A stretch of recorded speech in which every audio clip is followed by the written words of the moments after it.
is a presentation of Fox Sports. We are Baltimore. We are Detroit. Tigers baseball on Fox Sports Detroit is presented by Bell Tire.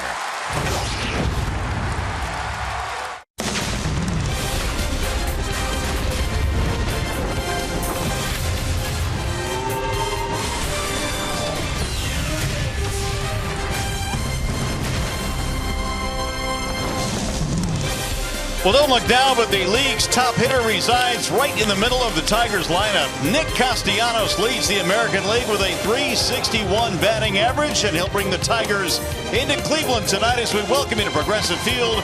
Game 1 in the series featuring the Tigers and the Cleveland Indians. Hi again, everyone, and welcome to Tigers Baseball. Mario and Pemba alongside Rod Allen. Glad to have you with us for the first game in this series. Big news today for the Tigers. James McCann, Rod, comes off the disabled list, and it's good to see him back in the clubhouse. It really is. It's good to have one of their leaders back. Their catcher in the second year was off to a pretty good start.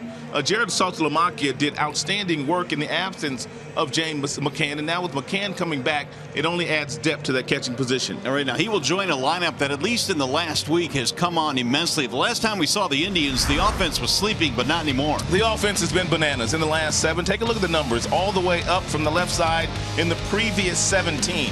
311, 361 is the on-base percentage. The slugging percentage is way up, and they're averaging over 6 runs per game. And of course, when you are able to have that kind of offense and you get the kind of pitching they've gotten from the starters in the bullpen, you're going to run off a bunch of games in a row. How about Victor Martinez, man? This guy's been going off. He had a great week last week, player of the week, and all of a sudden he's healthy now and driving the baseball. Well, this guy's a pure hitter anyway. This guy won batting titles in the minor leagues before he even came to the big leagues. He's a career 300 from both sides of the dish, and his damage that he did last week was amazing.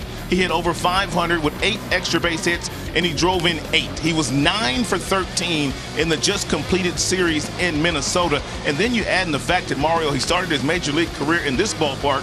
His career batting average right here is over 300, and he's hit 51 home runs, more home runs than he's hit in any other ballpark. So look out for Victor to get loose again today. All right, now the Tigers facing Josh Tomlin again tonight. The last 2 times they have seen him, not so good. Tomlin's been awfully good against the Tigers lineup. What has he done? You know, I was talking to Ian Kinsler today, and he says they have just left the strike zone way too often against Tomlin. He never really gives you anything to hit, and here's the indication of that. He disguises all of his balls down at the knees, and when you take your swing, the balls fall out of the strike zone. Ian said they will be much more patient today. They will try to drive some balls the other way. They will force Tomlin into getting the ball over the plate and throwing them some strikes because he's really had their number. And also, we talked about this the other day. They saw Ricky Nolasco on Sunday in Minnesota, and these 2 pitchers are similar, Tomlin and Nolasco. Hopefully they're ready for Tomlin here tonight. All right, after a short break, we'll send you back to the Call Sam Studios. Check in with Justin White. Coming up in this one tonight, Justin Verlander is on the mound, back on the field where he made his major league debut in '05. Tigers, Indians, Game 1 next.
Down in Cleveland, the Tigers and the Indians get together here for game one in what will be a three-game series against the Tribe. Nice night for baseball here in Cleveland. The field conditions are presented by Ace Hardware and the Scotts Company.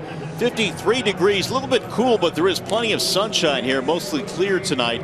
Lights have been turned on, and we have just absolutely beautiful weather for game one in this series. The Tigers, well, the offense has been really going well.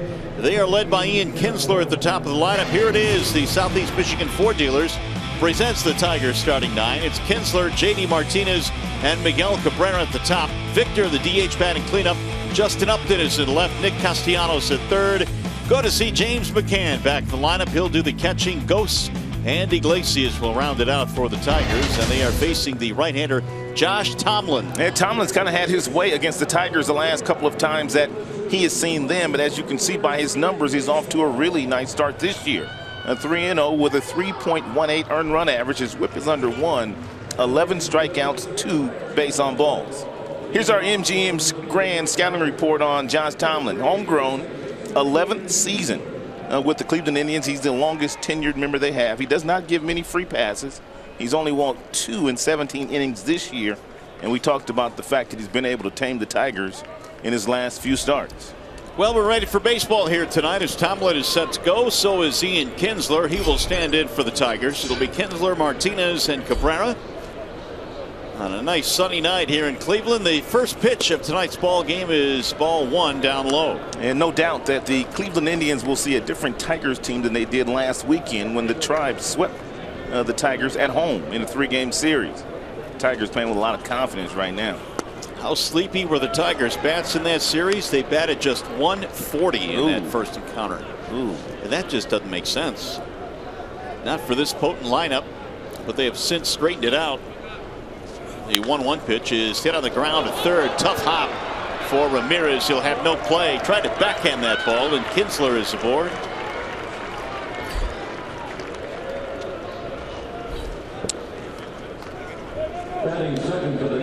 Let's set the Cleveland Indians defensive alignment for you. It is brought to you by Tim Hortons. You've got Brantley back in there. He spent some time on the disabled list. Naquin in center field, Bird in right, Ramirez, Lindor, Kipnis, Napoli in the infield, and Gomes, the catcher.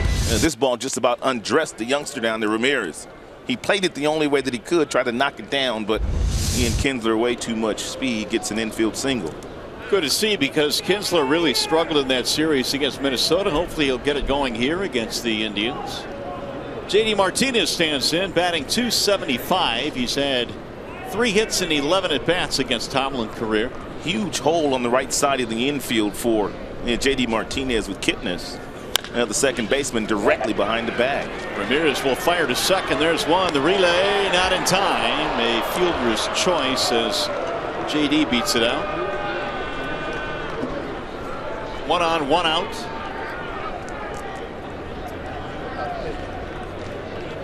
For the Tigers, sitting here, first baseman, number 24. He'll bring up Miguel Cabrera. Terry Francona wants to check this one out to see if they want to challenge on this play. At least from the naked eye, it looked like J.D. beat the throw. But the Indians want to make sure, and they've waved it off.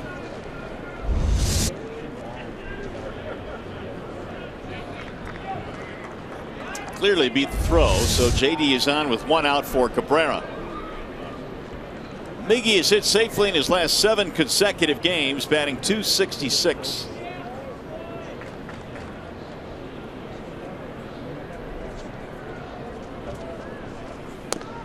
First one is low and away. 1 ball and no strikes on Miguel with 4 home runs this year. Thompson throws a lot of fastballs, even though fastball does not get up to 90 miles an hour. It's about 89, 90 miles an hour. He also has a nice slider. He has a split and change to go along with that. That would be Tomlin. 31 years of age, out of Tyler, Texas. Josh Tomlin.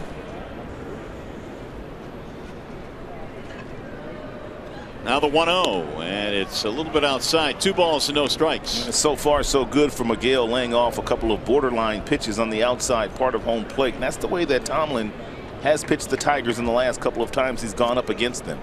Lots of fastballs away, lots of cutters away, and then a combination of breaking balls and that split finger slash changeup that he likes to work outside with as well. Now the 2-0. Mickey Callaway, the Indians pitching coach, was saying really in his last 2 times out, especially the last start he made against the Tigers, Tomlin executed the game plan about as good as he possibly can. And that's why he was able to weave through that Tigers lineup with very little trouble. The Indians got really good pitching in that 3-game series in the sweep of the Tigers. 2-1 on Miguel, just underway here in Cleveland tonight. Game 1 of a 3-game set.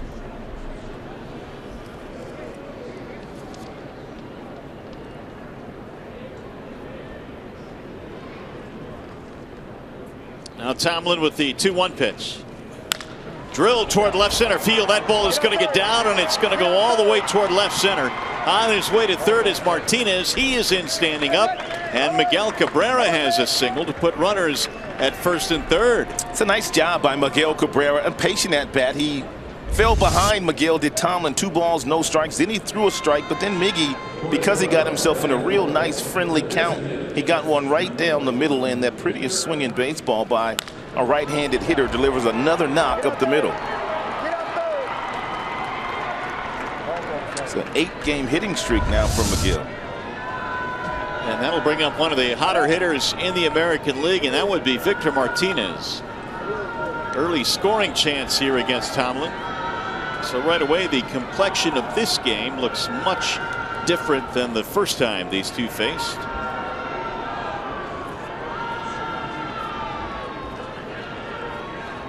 Victor Martinez has hit safely in his last 3, was 9 for 13 against the Minnesota Twins in that series.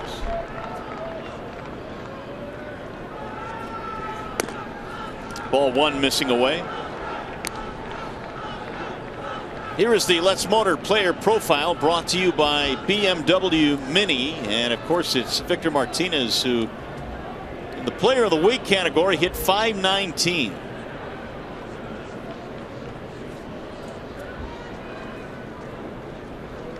Now the 1-0. 2 balls and no strikes on the former Cleveland Indian.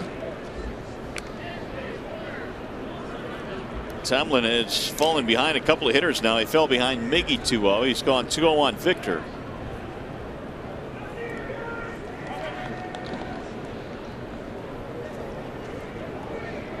Yan Gomes flashing the signs behind the plate.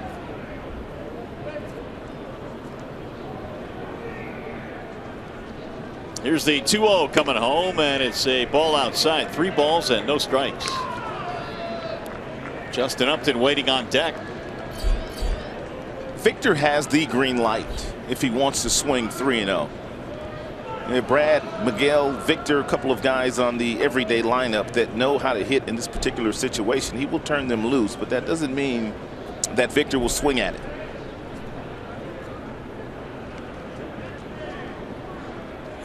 And he'll take, it's a strike on the outer edge, 3-1. It's one thing about Tomlin, he never gives into the strike zone, even though he found himself in the count. 3 balls, no strikes to Victor. He still painted a pitch on the outside corner. Tomlin in that last start against the Tigers at one point had retired 14 consecutive batters. And Victor needs to make something up in the strike zone. He can get in the outfield, keep it off the ground. High fly ball into right field. Marlon Byrd is under it. Runner at third tagging. Catch is made. Throw coming home to the plate, and it is not in time. He avoided the tag of Yan Gomes, and the run scores 1-0 Tigers.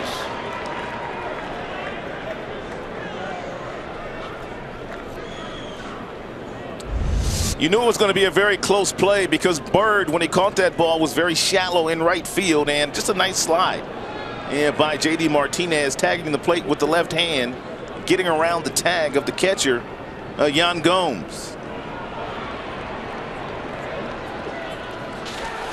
That is the 19th RBI of the year now for Victor Martinez, just eluding the tag of Gomes. And a couple of really patient at-bats in this inning, one by Miguel Cabrera and then another one by Victor Martinez, and both making Tomlin get the ball to the strike zone. Well, the Indians are going to challenge this. So for the time being, it's 1-0 Tigers. Ladies and gentlemen, that previous play is now under review. The Indians are challenging the ruling on the field. Crew chief is Jerry Meals with the glasses on there, as the home plate umpire Chris Conroy also in on the conversation. They take a look at this play in New York.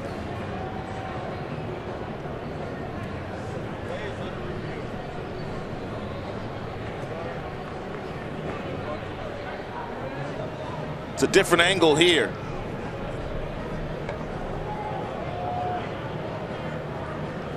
I don't know if you can really tell from that particular angle if that's the angle that the Indians are looking at. What did you think?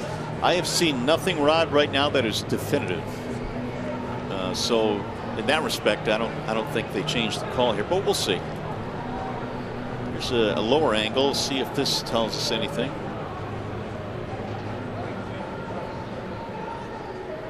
Hard to tell. I mean, for a call to be overturned, there really has to be compelling evidence.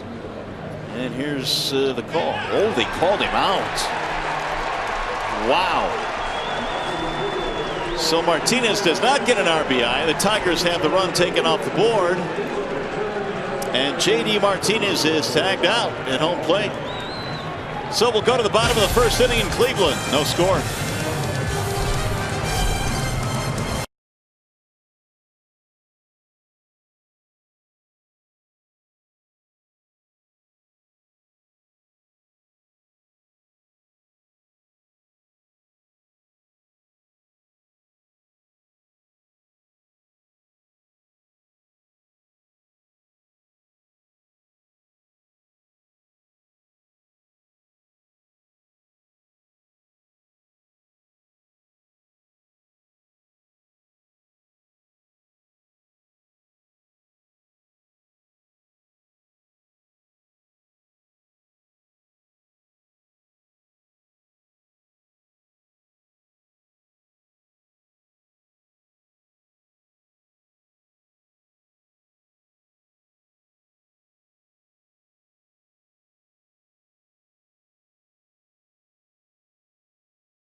Never gets on the plate. You can see it's in the air, and before that left hand gets on the plate, the tag is applied to the back of Gomes.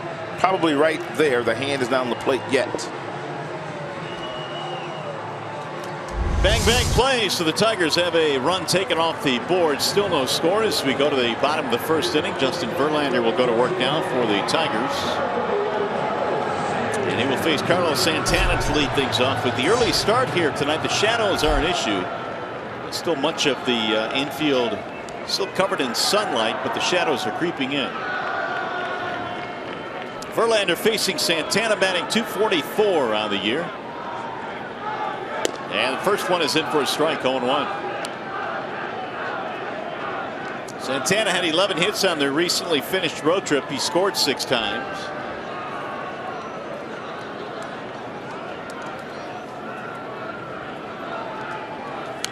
That's fouled straight back.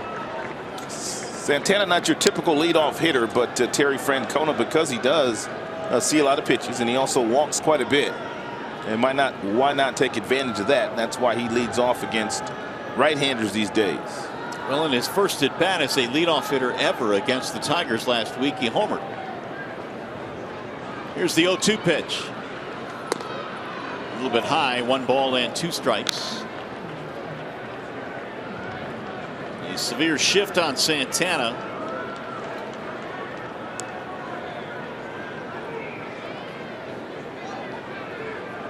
Here's the 1-2. And it's low. 2 balls and 2 strikes. Santana has not hit for much average against Verlander, but he has hit 7 home runs against Justin. And the 7 home runs more than he's hit against any other pitcher. Jim Thome has 7 as well. High pop up, shallow left field, up and charging, and Justin makes the catch in foul ground. 1 away. Here is the lineup for the Cleveland Indians, presented by the Metro Detroit Chevy dealers. You saw Santana there. He'll be followed by Kipnis and Lindor. Michael Brantley is back in their starting lineup after some time on the DL. Napoli, Gomes, Bird, Ramirez, and Naquin, the bottom 3 for Terry Francona.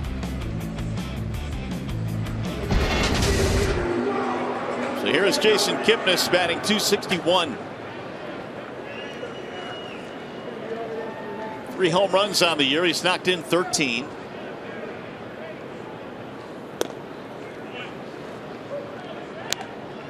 Kipnis also had a pretty good road trip for the Indians, who really played in some tight ball games. A lot of 1-run games for Cleveland. Here's the 0-1 pitch that bends outside. 1 ball and 1 strike. Their last 6 games have all been 1-run games, and they've lost 5 of the 6. So they've been struggling in that regard. I was looking a little bit deeper as well, Rod. They've played 22 games this year. Half of them have been 1-run games. It'll miss low. 2 balls and 1 strike. And they really don't have the type of team that can play those 1-run games, especially the way that their bullpen has been performing lately, in particular their closer. And they just are still missing that one big bopper in the middle of their lineup that can get them a big home run, a big 3-run home run. Here's the 2-1 pitch. 2 balls and 2 strikes now on Kipnis. Yeah, Kipnis probably has nightmares when Justin's going up against him. He just has not fared all that well in his career against Justin Verlander.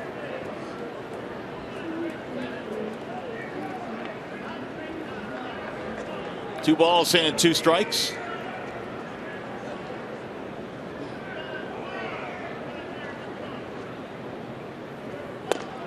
Low and in, 3-2 now the count. The Bernstein advantage brings you that pitcher batter matchup, and it's quite ugly for Kipnis against Verlander.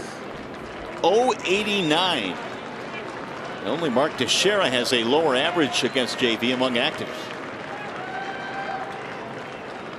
Here's the 3-2, and he lost in ball 4. Let's take a look at the Tigers starting defense. It's presented by Beaumont Health. Left to right, you've got Upton, you got Ghost, and you got Martinez. Iglesias and Kinsler, the double play combination up the middle. Castellanos and Miguel Cabrera on the corners, and James McCann back up to the big leagues after spending a little bit of time on the disabled list with that bad ankle. Well, and you said this at the top of the show, Jared Saltalamacchia really filled in extremely well for McCann, but it's good to see James back behind the dish. James, I talked to him in the clubhouse today. He says he feels just fine. He said he did everything while he was down in the minor leagues. He ran the bases, he slid, he caught, he threw, so he's good to go. Francisco Lindor, the batter.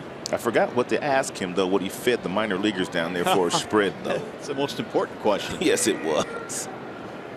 For Lindor. those of you that don't know, usually when a big leaguer goes down to the minor leagues on a rehabilitation assignment, he is in charge for the spread, the food, that night after the game. And I'm sure he bought them some steak and some shrimp, some lobster, and probably threw some pizza in, too. 1 ball, no strikes on Lindor. Always got to have pizza. Well, you know, the young kids, they don't want that steak. They rather have some pizza. You know, Keats has more on that. Let's check in with John. Well, because Rod and I think alike when it comes to restaurants and food, it was a question that I asked James McCann today. And yes, in fact, it was a steakhouse chain that he paid to bring the spread in, $700 worth for his Mud Hens teammates. Thank Keats. There's a base hit to right field, and that will move Kipnis to second base. Well, very nice of James McCann to do that for his Toledo Mud Hen teammates. Steaks, gotta love it. So with 2 out and 1 out, here is Michael Brantley. They are basically waiting for Brantley to get back to where he was in terms of timing. Physically, he's okay. He had shoulder surgery in the offseason, so upon returning, he is just 2 for 17. But he always plays his best baseball against Detroit. For whatever reason, when the Tigers show up, Brantley, he just puts on a show.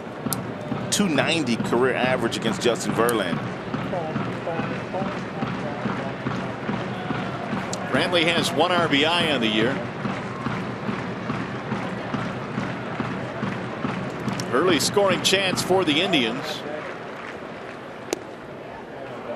You've talked about this a lot, Rod. The fact that when you miss spring training, and Brantley pretty much missed all of spring training with the exception of 2 games, it is awfully tough to get it going early. Yes, because usually when spring training starts, you spend about the first 3 weeks during games just kind of refining your swing and kind of learning what you want to do and picking the pitches that you want to swing at and picking the ones that you don't want to swing at. But if you're Brantley, you are basically going through spring training right now, and you really haven't found your swing consistently, and you're batting right in the middle of the batting order, and you're being counted upon. So you think it might take him at least another couple of weeks before he feels comfortable? Consistently. I mean, he might barrel up a few balls here or there because he has tremendous hand-eye coordination, but for him to get really, really comfortable, he's going to have to get 30, 40 at-bats underneath him. Meanwhile, McCann was summoned out to the mound by Verlander. Well, Kipnis is on second base, and he's a middle infielder.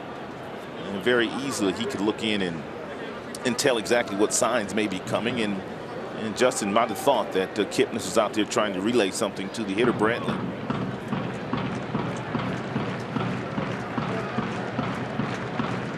Now the 0-1.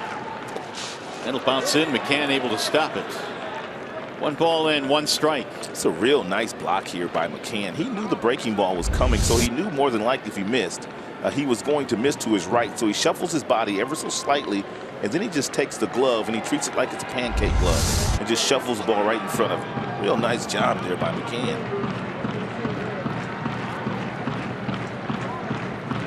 Well, keep in mind that Verlander this year has thrown to 3 different catchers, including McCann and Jared Saltalamacchia and Bobby Wilson, who today was dealt back to the Texas Rangers as McCann was activated. Here's the 1-1 pitch. Little pop-up foul back out of play. By the way, Justin Verlander tonight is presented by Family Heating, Cooling, and Electrical. And Verlander throwing the ball very well. As a matter of fact, a couple of starts ago against this Indians team, gave up just 2 runs against them and punched out 10. You can see he has 31 strikeouts on the year against 10 walks, but the earned run average is a lot higher than the number that we're accustomed to seeing Justin Verlander. His ERA is over 5 right now. Pop up third base side. Castellanos on the charge, not going to be able to get there in foul ground. And Verlander these days throwing a lot more fastballs, a lot more four-seam fastballs up in the strike zone, even though the velocity is right around 92 to 94, an occasional 96. But he's throwing his slider nearly 20% of the time these days. So a lot of confidence in that slider for Justin Verlander. Did you hear the news on JB, though? He's engaged. The big news on JB. He's engaged. 1 ball and 2 strikes on Michael Brantley. Another foul back out of play. 1-2 the count stays. You give him any advice today? No. Last thing he needs is advice from me. How about you? No, I didn't give him none. You've been at it for a long time, years. 25 That's this year. a long time, man. Yeah. You can give some advice when you've been in it that long. You're doing something right. Well, I give him my best shot. It's more like my wife puts up with me more than anything right that I'm doing. The 1-2 again is high. 2 balls and 2 strikes. You've been at it for quite a while. 30. Too. 30. As she likes to say, 130 though. Is that what it feels like? No, I didn't say that. She said that. Don't try to get me in trouble. 2 balls, 2 strikes. A 1-out walk to Kipnis, then a single by Lindor has put 2 men on for the Indians. Drilled to center field, and Ghost is right there to make the play. Well, there's one of those balls that you said that he would square up. He got that ball pretty good. He is such a good hitter with great plate presence and hand-eye coordination. It will not take Michael Brantley that long before he really figures out his swing. 94, top of the strike zone. He climbs the ladder, barrels up one, but fortunately for Verlander, right at Ghost. So with 2 outs, here is Mike Napoli. You know, the Tigers have scored a lot of runs this year with 2 outs, but they've also given up a lot of runs after 2 are out. So very important for Verlander to really concentrate here on Napoli to make sure that they do not score here in the first inning. Napoli, not a whole lot of success against JV. 5 for 24. Looks at a ball high. And Napoli just had a couple of hits in that first go round between these two teams, the 3-game series. Off-season signing by the Indians. January 5th, they inked into a contract to provide some pop in the middle of their lineup. And Napoli also provides some postseason experience and for the Tribe. He has been in the postseason nearly every single year in the last 7 or 8 seasons. There's something to be said about that experience and what it can bring to a team, especially down the stretch. And the Indians are hopeful of being smack dab in the middle of it down the stretch this year. Here's the 2-0. He had a nice rip, but he fouled it straight back. The way that they can get Napoli out is to elevate the fastball to about 94 to 95 above the belt buckle, and if it's firm, he will swing right through it. That is one pitch that he has a difficult time of catching up to. And he can throw that pitch at the top of the strike zone right here if he chooses to do so in the 2-1 count. Napoli is such an aggressive hitter, more than likely he swings at it.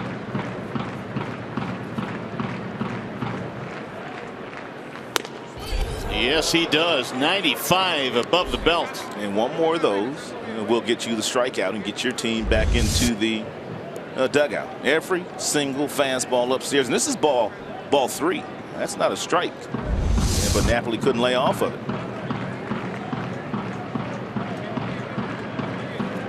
2-2 on Napoli.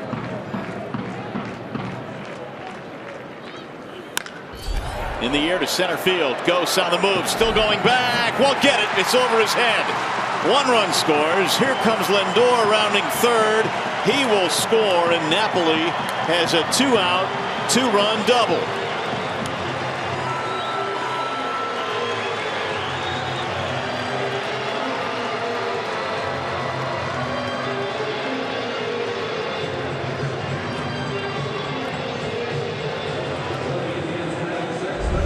Here's the previous fastball, 2-1 fastball upstairs, and you can see the location. He swung right through it. They come back with the next fastball, 2-2, and this one is not as high.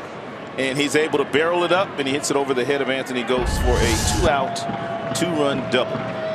You could just see that ball jump off the bat at Napoli, and you could tell it was going to head over the head of Ghosts in center field, and 2 runs are in. As you mentioned, the Tigers again giving up some 2-out runs. That's why the game is such a difficult game, because Verlander knows exactly where he wants to go with that fastball. He knows where he wants to go with it, but sometimes you just cannot execute it. Now Yan Gomes will try and drive in a 2-out run. Gomes batting just .188.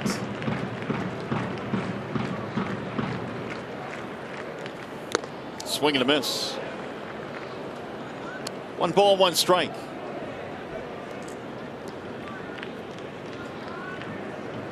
Three home runs this year, and good numbers career against Verlander. .308 lifetime.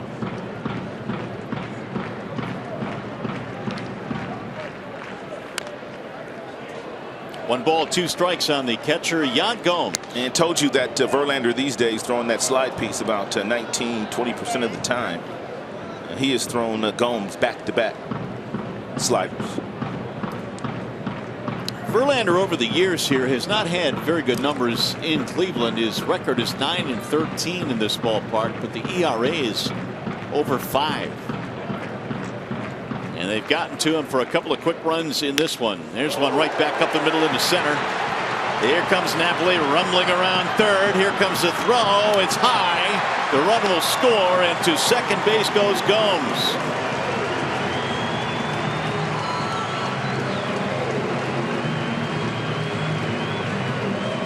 He got ahead of Yan Gomes with a couple of breaking balls, and he came back with that same breaking ball, but he left this one up. Gomes had an idea he would get another one. And even though that ball was 6 inches off the plate outside, he still whistled it and right back up the box for another base hit for the Tribe. after 2 are out. 3 2-out runs for Cleveland. They have a 3-0 lead. And Gomes was able to take second on that throw home that just sailed on the center fielder Ghost. Coming into play tonight, 48% of the runs the Tigers had given up this year have come after 2 are out. That's the second most in the big leagues. It's a lot of runs. 48% coming into play today. They've added 3 more. It's been a long first inning for Verlander. He's thrown 30 pitches. Marlon Byrd likes to put the ball in play the other way. About 48% of the balls that he puts in play go to the right side. That's a great point, partner. He homered against Justin Verlander in right field at Comerica Park last weekend. Yeah, and that turned out to be the game winner. It was a 2-1 ball game. 0-1 on Byrd. .259 batting average for the veteran outfielder. Ball high from Verlander. It's what you were talking about, the amount of hits that Byrd has gotten to right field. 5 in that direction, 5 up the middle, not pulling the ball all that much. And so far in 2016. The 1-1.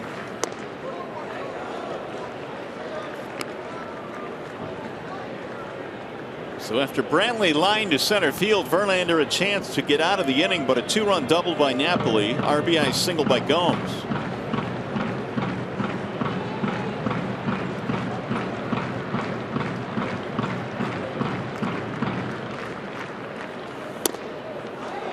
It's ball 3.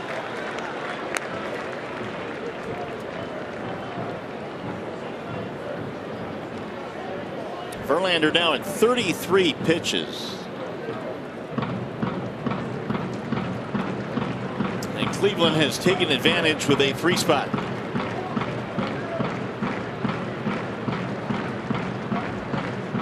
Here's the 3-1. 3-2 now on Marlon Byrd, who was signed very late in spring training. In fact, March 18th, they signed him to a minor league deal with a chance to come to big league camp, and he made the ball club. He's been a pretty good run producer in his career. He's been one of their best hitters with runners in scoring position this season. And on his hands that time, fouled it straight back.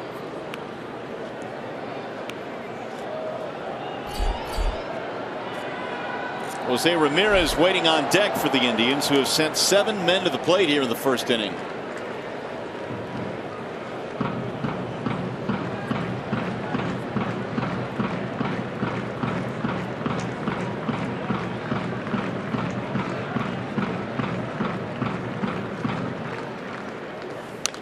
Another foul back out of play, so they continue to battle here against Verlander.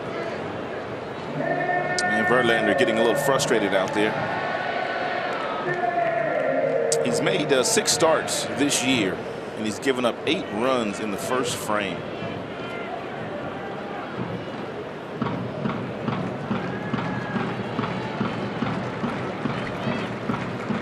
Walking 3 hits in this inning. That was an issue for a lot of Tiger starters pitchers about 10 days ago. Rolled foul. It seemed like every time they lined up, they were trailing after the first inning. Yeah, the numbers have leveled off a little bit, but for a while there, the Tigers have been badly outscored in the first inning. They now have kind of tightened it up a little bit, but still 17-11 coming in. Now 20-11. They've been outscored in the first inning. This has turned into a 9-pitch at bat. This will be number 9 coming up to Byrd. And he got him, strike 3. So the Indians will get 3, and we'll go to the second on a nice night in Cleveland.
expectations of what a bank can be when it's time. Come to Comerica. Dodge, come discover great deals during the Dodge Drive and Discover events. And by Kroger. Back here in Cleveland, where the Indians jumped Verlander for 3 runs in the first inning. Mike Napoli had a big 2-run double to dead center field. And now the Tigers have some ground to make up. Justin Upton will lead things off against Josh Tomlin. And the first one is in there for a strike on Upton. Tomlin gave up 2 hits in the first inning. The Tigers almost got a run, but they had a runner, Martinez, thrown out at home plate. Here's the 0-1. Well, it's good to see Justin start to swing it a little bit better, Rod. 7 for 13 in that Twinkie series. It was good. He was patient. He was not trying to pull the baseball. The majority of his hits were right up the middle or into right field. He did get out in front of one for a 3-run home run in the opening day of the series, which was good to see too. Only a matter of time before Justin started to hit. Here's what he's done in his last 4. He's had an 8 for 17 clip with a home run. And that is low. 3 balls and 1 strike. Upton, Castellanos, and McCann. These are the 5, 6, and 7 hitters in the Detroit lineup tonight. The 3-1 pitch. Swing and a miss. Left the strike zone. Swung at ball 4 there. That's that cut fastball that Tomlin features. He disguises that a fastball down the middle, and you start your swing, and that ball just inches its way off the plate outside.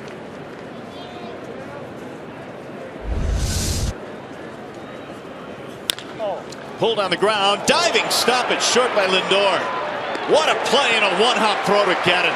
You watch this young man play on a nightly basis, and he will wow you with his athleticism at the shortstop position. He also has a $1 million smile.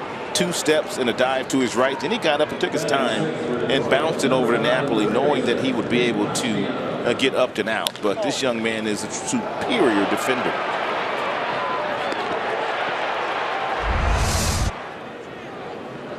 Well, one of the finest. He finished 2nd in the Rookie of the Year voting last year. He can do it on both sides. He can hit, and boy, can he play some defense. Yeah, he can fill up the stat sheet for sure. Here is Castellanos, the top hitter in the American League. What a month of April it was for Nick.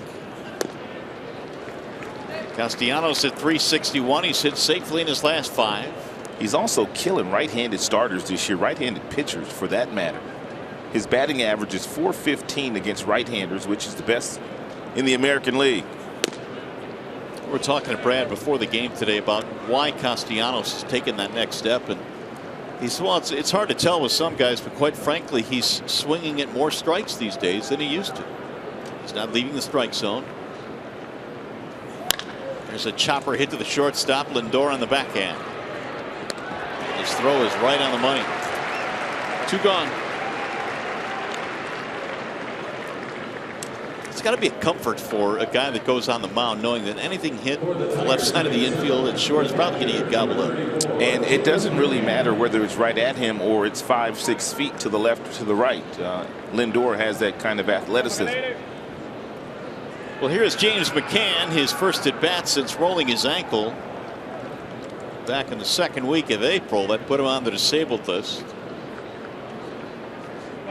And while his numbers at Toledo on his rehab start were not good offensively, he did have some really good at bats in his last few. In fact, Lloyd McClendon, the Tigers Toledo's AAA manager, was saying that McCann hit some balls that maybe on another night would have left the ballpark. So his swings were pretty good.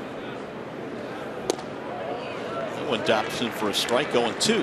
That's one thing when a guy like McCann goes down to the minors for a rehab assignment. You're not necessarily concerned about their numbers from an offensive standpoint. You just want to make sure they're sound, they're healthy, and so you can call them back up to the big leagues.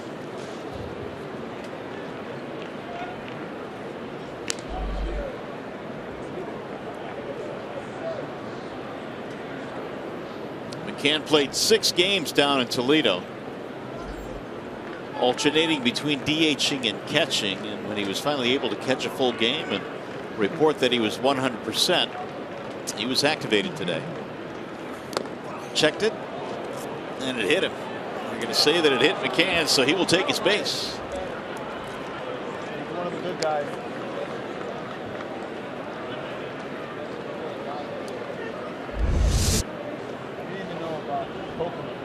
For the Tigers, batting eighth, number 12, center fielder Anthony Gould.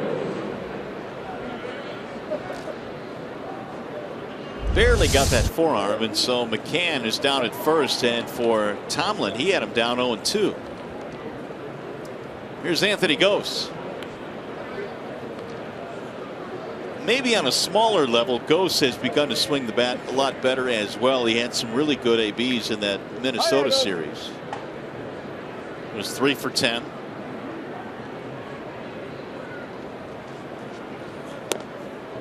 In there, strike one on Gose.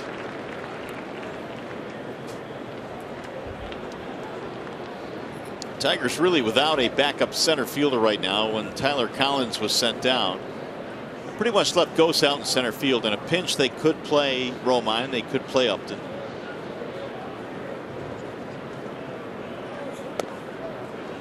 A little bit outside, 1 ball, 1 strike.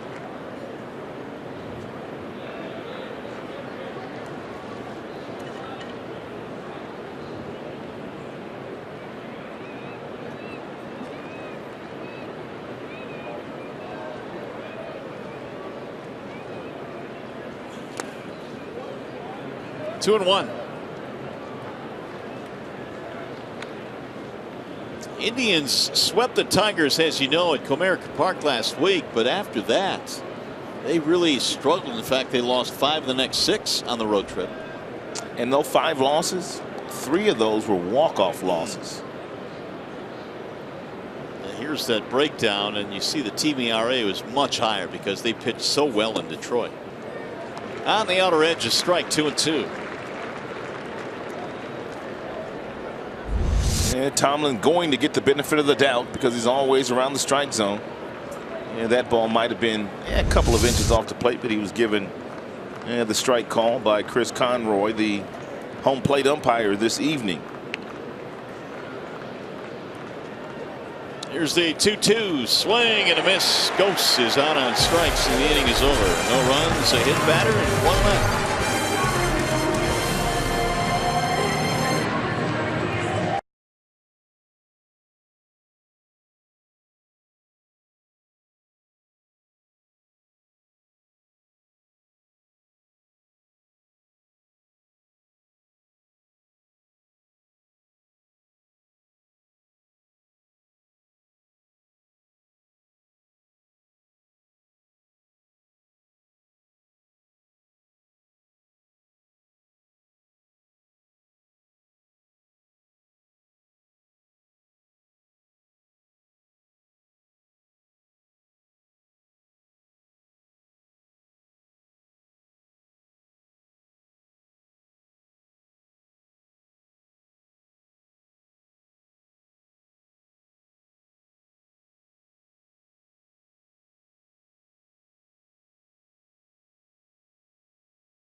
Tonight, and with more on that, we go down to John Keating. Yeah, if you're just joining us, you're thinking, geez, what gives? Come on through. Come on through. Yeah, one of Cleveland's finest wants to make his way here. Yeah, I'm under arrest. It's an idea that the Indians came up with last year, school nights and all. So in April and May and even into June, there'll be a dozen nights where they'll start at 6 o'clock. So make your plans. Mark it on your calendar. The next 3 nights will start at 6 o'clock. It's dinner with Mario and Rod. And Who wouldn't love that? And Keats, another hour for you to have another soda pop, I would think. I don't know what you're talking about. I have no idea whatsoever what you're talking about, Maureen. All right, Keats, thanks. Here is Jose Ramirez, who will get things started here in the second. It'll be Ramirez, Naquin, and Santana. Verlander had that really long first inning and gave up 3 runs. 38 pitch first inning. Right back up the middle and into center field, right by Verlander. Ramirez on with a leadoff single.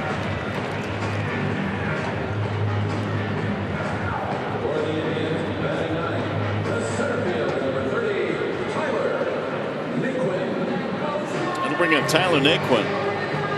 In that first inning, Verlander had just one swing and miss, and that was that high fastball that Napoli chased before he doubled over the center fielder's head. He's had a difficult time against Cleveland the last couple of years. He hasn't beaten them since 2014. And this was a team where there was about a stretch of when Verlander was going really good, and he was absolutely dominant against Cleveland. Naquin busted foul.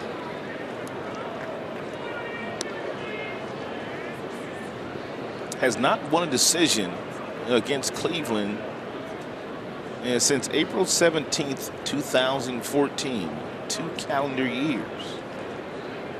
It's hard to believe considering the second half that he had last year. Really, after late July, he was awfully good. Very surprised that Terry Francona would give Naquin the sack bunt.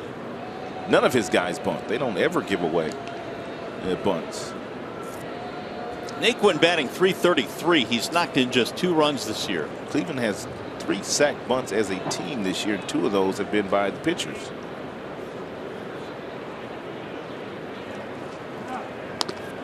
Another throw back. Ramirez back in there. Terry Francona knows how hot this Tigers offense has been, though, so they're going to try to score as many runs as possible because the Tigers have several guys on their everyday lineup to get you a 3-run home run in a hurry. Pitch out, nothing doing though. Might be one of the first pitch outs we've seen this year, at least the first one I've seen this year. I don't remember another one either. I think that might be their first.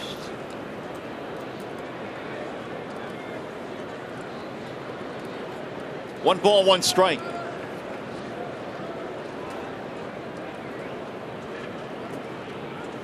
No sign of bunt for Naquin. Hits a hard grounder to second.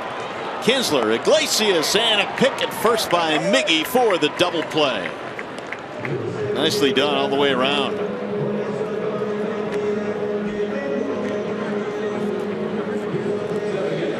It's an outstanding play here by Ian Kinsler. 1 or 2 steps to his left, but look at how much time he takes to give this really strong feed to Iglesias right in the chest. And because he gave him the feed right in the chest, Iglesias was able to grab that ball, four-seam fashion, and throw a seed back across the diamond to complete the double play. It's a nice play. 2 out now for Santana. And boy, did Verlander need that. Yeah, it was starting to look like it might be another very long half inning for JV, but the double play quickly turned the tide. Santana flied out to left field his first time up.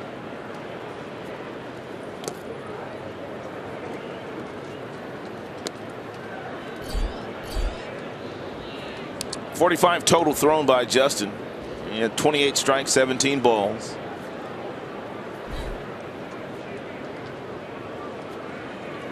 Swing and a miss. 1 ball, 1 strike. It's a good changeup there. And good changeup fading down and away from Santana. Some real nice action on this pitch.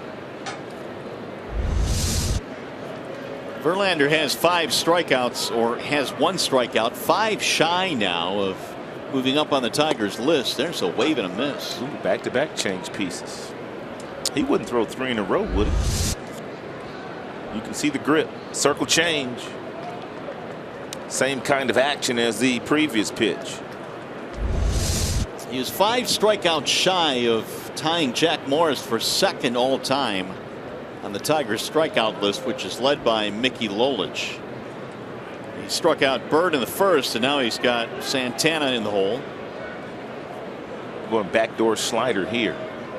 The 1-2 pitch is driven in the air to center. Ghost going back to the track. He is reaching for the wall and makes the catch.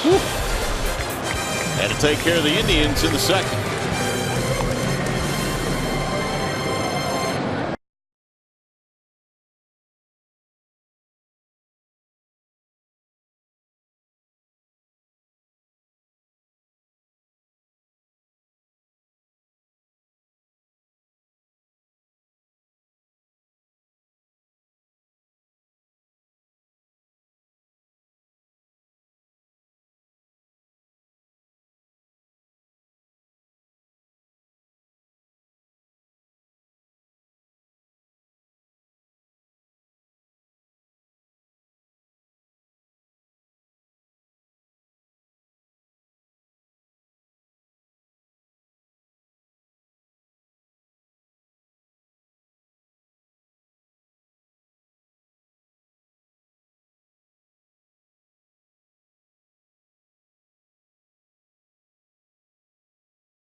Tigers are hosting the Rangers this Saturday at 1:10. Ivan Pudge Rodriguez will participate in a pregame Q&A session. It's part of the season-long celebration of the 10th anniversary of the 06 AL champs. Visit Tigers.com or call 866-66-TIGER for ticket information. Pudge will be back in town. Tomlin goes back to work and delivers ball 1 to Iglesias. And Pudge has to be coming up for the Hall of Fame vote here soon. Year or two. Yeah, he can't be that far away. No. Missed it low, 2 balls and no strikes.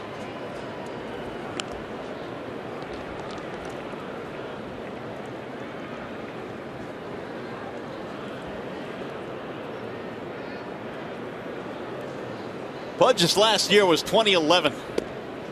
So was it 5 years once you're out? Yeah. So he's eligible next year. Next year.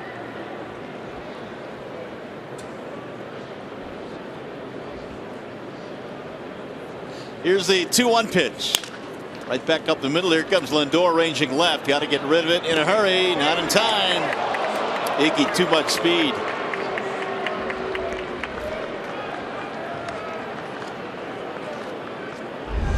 Once Iglesias hits that ball on the ground, he sniffs the base hit and he's able to get that right foot on the bag before the ball goes in the glove of Napoli.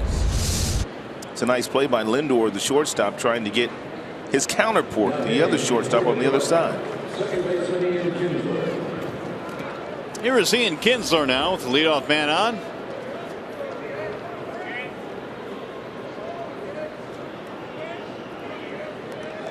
Kinsler had an infield hit in the first inning as well.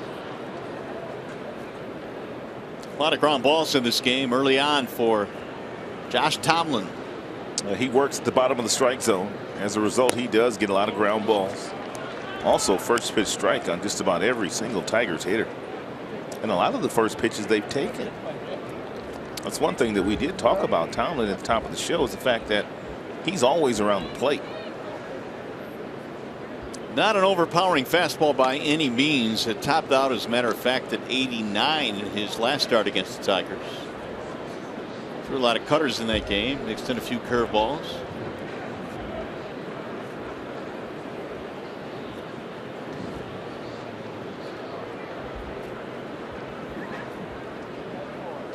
Here's the 0-1. Driven to center field. Naquin is on the move. He'll go to the warning track and make the catch. Iglesias tagging. Throw to second, not in time. Nice move up there by Iglesias. Outstanding job here. Iglesias went about 3, 4, 6, 7 steps towards second base. He realized that Naquin in center field was going to make the play. So he hustles back to first base. He tags up and then he's able to get to second base. It's an outstanding job of base running. That'll put him into scoring position now for J.D. Martinez.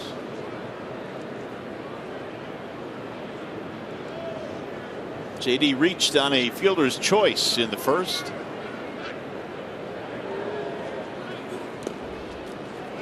Gomes able to keep it in front of him.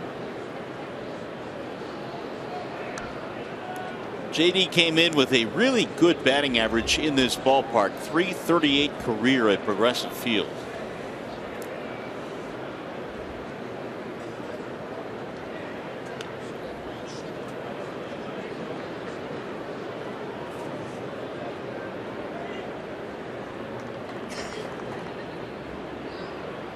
Now Tomlin with the 1-0. Swing and a miss. 1 ball, 1 strike on J.D.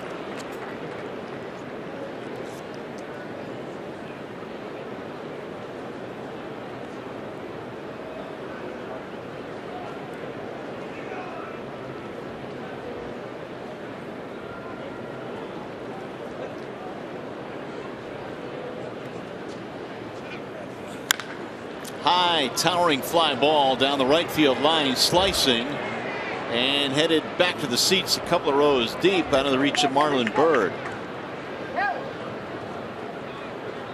Byrd simply ran out of real estate there. 1 ball and 2 strikes on J.D. Martinez.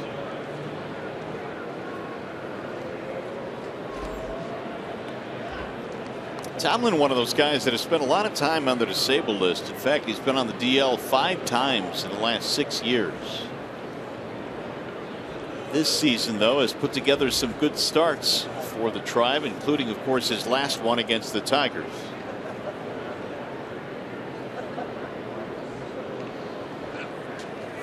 Swing and a miss. Got Martinez, and there are 2 gone. It's an 86-mile-per-hour fastball upstairs, led beautifully by the catcher Yan Gomes, who wants it upstairs. And the pitch is executed by Tomlin. He's able to throw it by J.D. at 86. Look at Gomes, the catcher. He wants it up.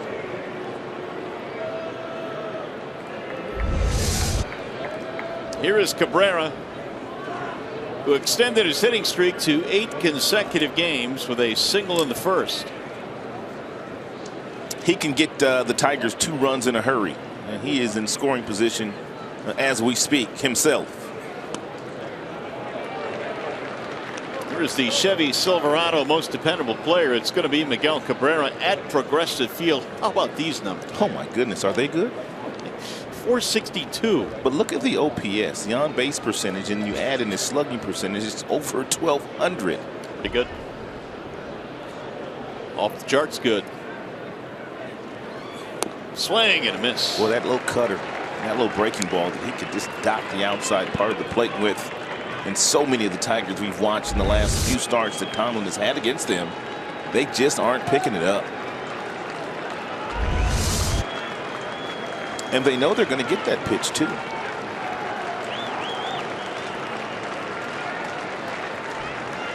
Now Tomlin ready with the 0-2.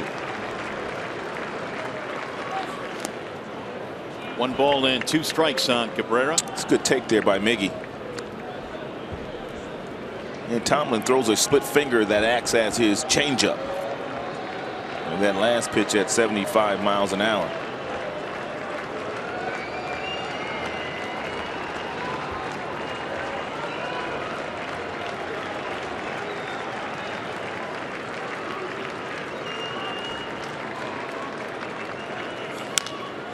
Fly ball in the air toward right center field.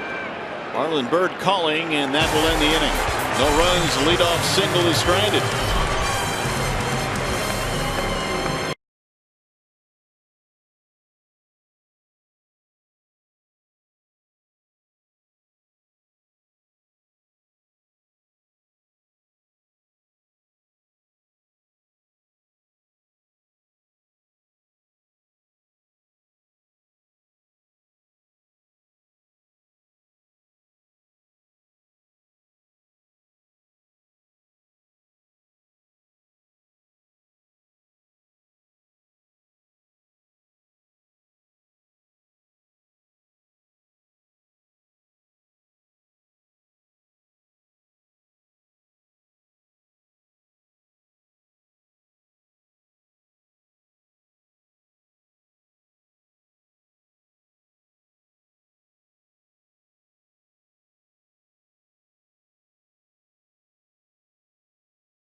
Cleveland. Don't forget to support breast health awareness and pick out the park on Mother's Day, May 8th. Tigers hosting the Rangers at 1:10.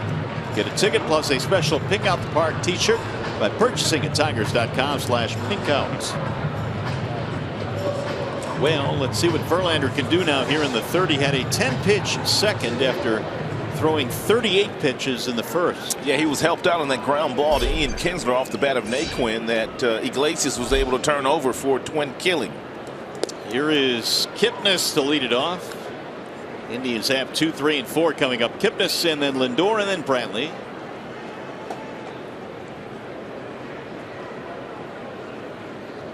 Here's the 0-1. Tigers came into this game with the longest current winning streak of 5 in a row. And because of that, they've run their record to 14-10. Second place in the Central. High pop up, shallow left. Here comes Upton. 1 out. They'll bring up Francisco Lindor. Those White Sox 18-8. All of a sudden, Rod, when you get to the month of May, it doesn't become, well, it's early still anymore. It becomes, this is a pretty good team. They've got something special going. They've got a few members in their starting rotation that are pitching well. Their bullpen has been locked down. Todd Frazier at third base has provided some power and some defense. And veteran Jimmy Rollins, they're a confident bunch right now. Here's Francisco Lindor, who singled and scored in the first. Lindor just continues to swing it against Tigers pitching. He was 5 for 11 in the first series. He grew up in Puerto Rico, and the reason why he wears number 12, that was Robbie Alomar's number. And Robbie Alomar, who was in the Hall of Fame, was one of the best two-way second basemen of our generation. What a special talent he was. And he played with Omar Vizquel, Tigers first base coach, for a long time right here in Cleveland. Well, what a duo that was. That's flared back out of play. They're both going to end up in the Hall of Fame. Omar's going to get to the Hall of Fame himself. 12 is also the reverse of a number that was worn by a great Puerto Rican and one of the greats of all times, Roberto Clemente. And Lindor has studied up plenty on Mr. Clemente. And for those of you that don't know this, Omar Vizquel wore number 13 as a player. And because he grew up idolizing Davey Concepcion, who was an outstanding shortstop that played on those really good Big Red and Sheen World Championship teams led by Sparky Anderson. Here's the 1-2. Little bit high. 2 balls, 2 strikes on Lindor. And Robbie Alomar was inducted into the Hall of Fame back in 2011. There's his brother Sandy over at first base. He's the first base coach here in Cleveland.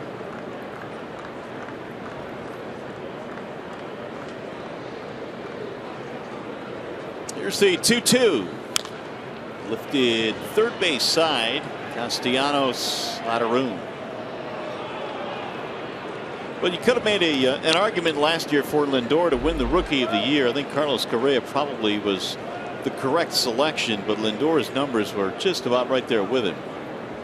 Well, one guy was playing on a team that got to the postseason. The other was playing on a team that was going home. But Lindor did play some fantastic baseball, but I think Correa just got a lot of the national attention. To right field and hit well. Martinez going back to the wall. It's off the wall, and Lindor is on his way to second. He has yet another hit. A double for Francisco Lindor.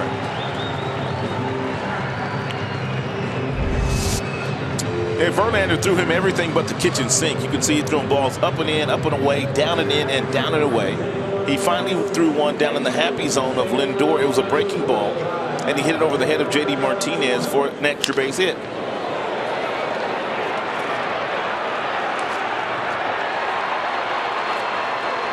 A double to go with a single. Indians now have 5 hits and a chance for Michael Brantley to drive in a run. Lindor extending his hitting streak to 5 straight.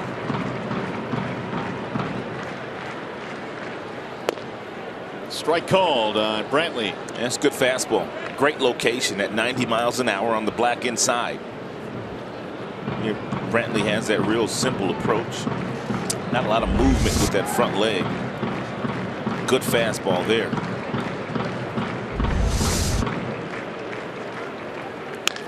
Back up the middle into center field, base hit. Lindor will come around to score, and Brantley gets an RBI.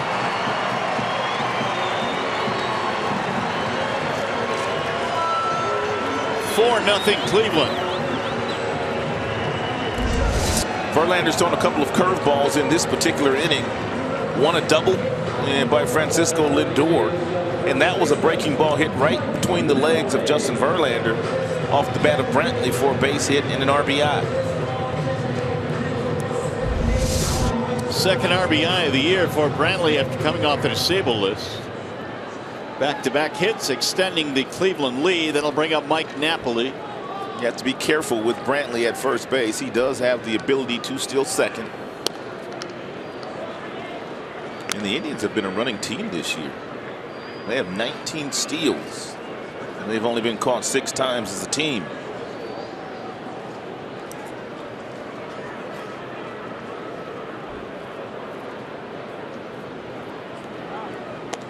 They will check Brantley, who dives back into the bag.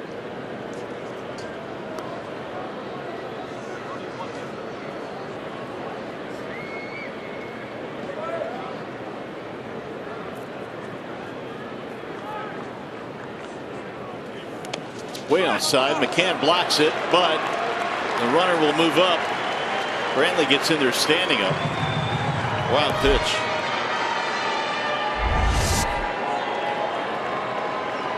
It's a slider that McCann gets over and gets in front of, but it goes right off the tip of the glove and bounces far enough from him, with Brantley getting that really good lead and good secondary walking lead to get to second. Meanwhile, 2-0 on Mike Napoli.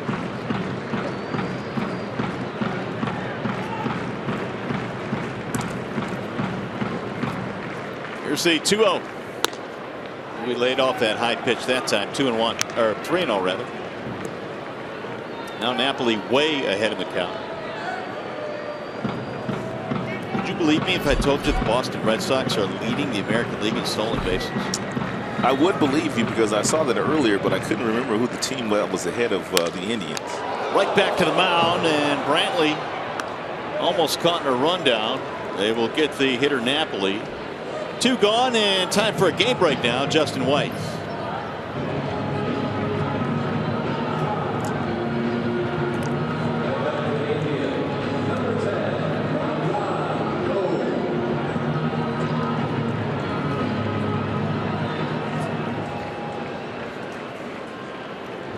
All right, Justin, the Rangers at 15-11 lead the way in the American League West. That Odor kid right now is playing some really good baseball. Yeah, he's a young guy we don't talk much about. He'll be in town this weekend with the Rangers. It's a nice job, Verlander, keeping a close eye on Brantley at second base. And Brantley is 15 of 17 in steals of third base in his young major league career. Yan Gomes with 2 outs.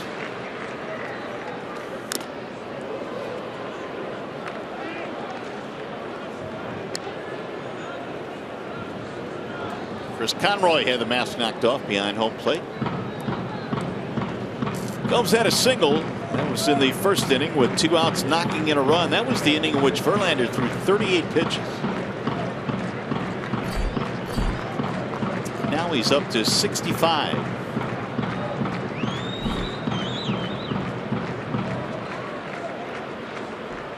And both of these teams had the night off last night, so and both bullpens in great shape. And Brad's going to need his tonight. The 0-1. High fly ball. Center field, right it goes. And that'll take care of the Indians. They get another run, and they lead 4-0.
4-0 in favor of the Indians. Stay tuned to Tigers Live. Following the game, we select the Fox Sports Detroit Tigers Player of the Game, presented by McDonald's.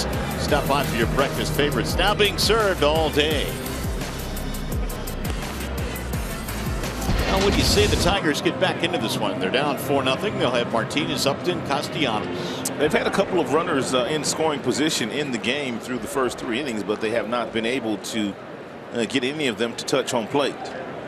It's hard to really figure out where the heart of the Tigers lineup is these days. I mean, it's gone so deep with Castellanos hitting so well, batting in the 6th spot.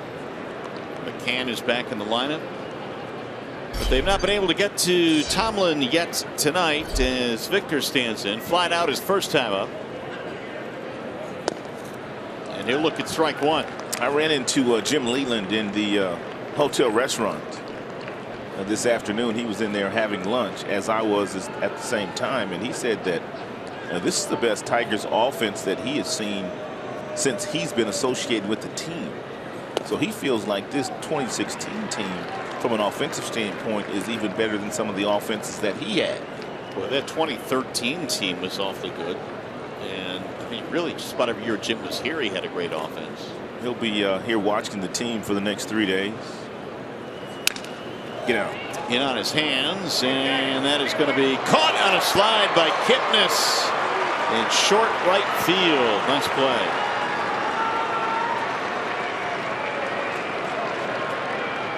Well, they're playing the shift on Victor, and with Kipnis playing shallow right field, and he was the one that came over to make the play. For as good as Martinez has been going, you just figured that ball would drop in. I thought it was when it left his bat initially.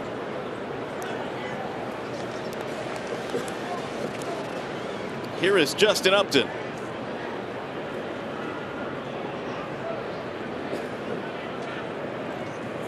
Upton was robbed in his first at bat, hit a ground ball to the hole at short that Lindor made a diving play on.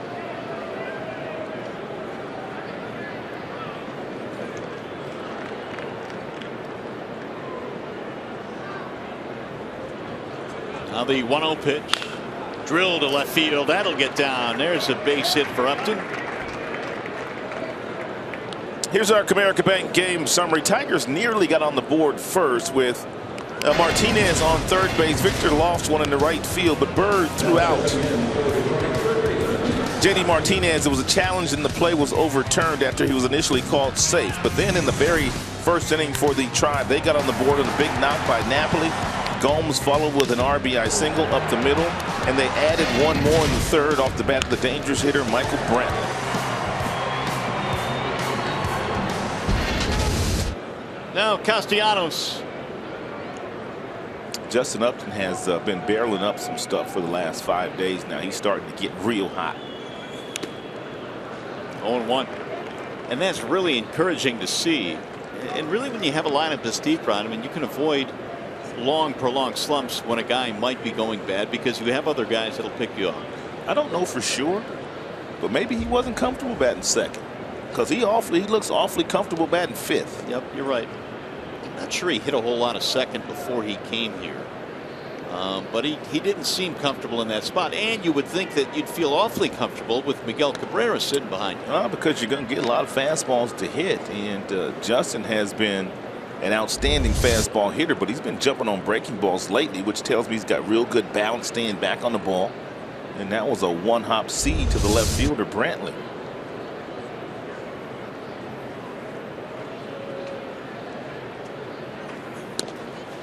Snap throw back to first. Oh, they got him. Outstanding throw by Yan Gomes.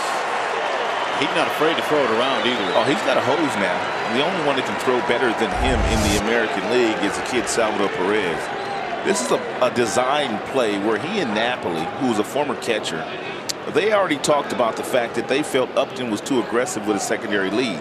So Napoli put on a sign, or either Gomes put on a sign, and then comes the pick, and they were able to execute it.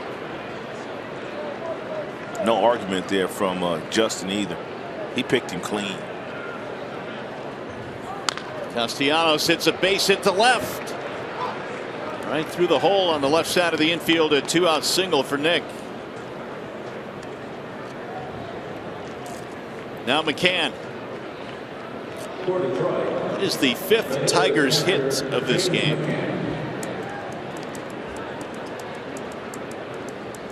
Here's McCann, who was hit by a pitch with an 0-2 count his first time up.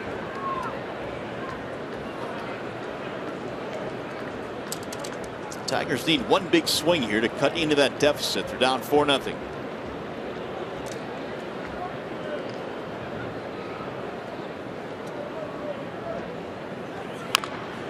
McCann rolls it foul, 0-1. James went down April 11th. Has been on the disabled list since. He's a tough kid. It's the first time he's ever been hurt at any level. He's never missed time due to an injury.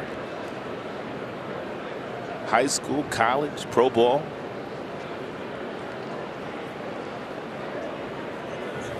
Swing and a miss. There's that little cutter slash slider. It is a really good pitch for Tomlin.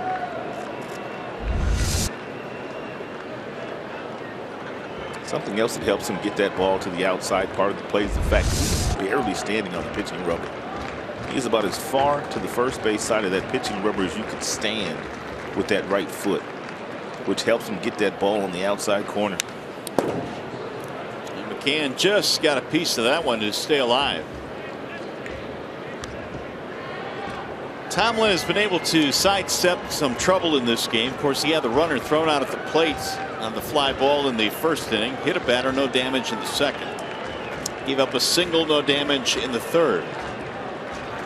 And Yan Gomes helped him out by picking a runner at first base in this inning.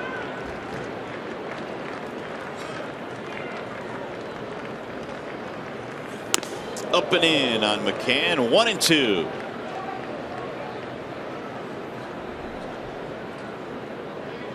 Yeah, well, you wonder if they'll throw another fastball here, because the one pitch that McCann is looking for now is another one of those cutters, breaking balls off the plate.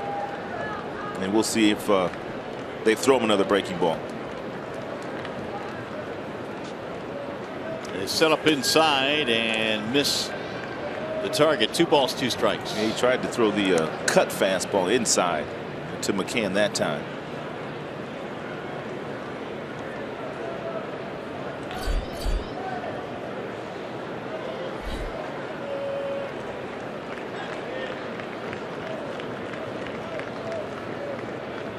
Castellanos hit first with 2 outs. 4-0 Cleveland. We're in the 4th inning. Now the 2-2 pulled foul right by Dave Clark.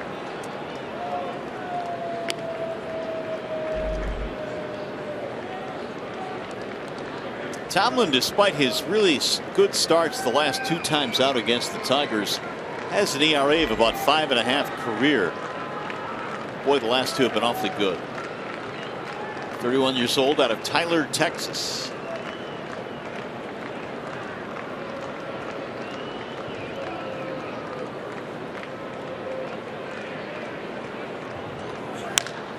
In the air to center field.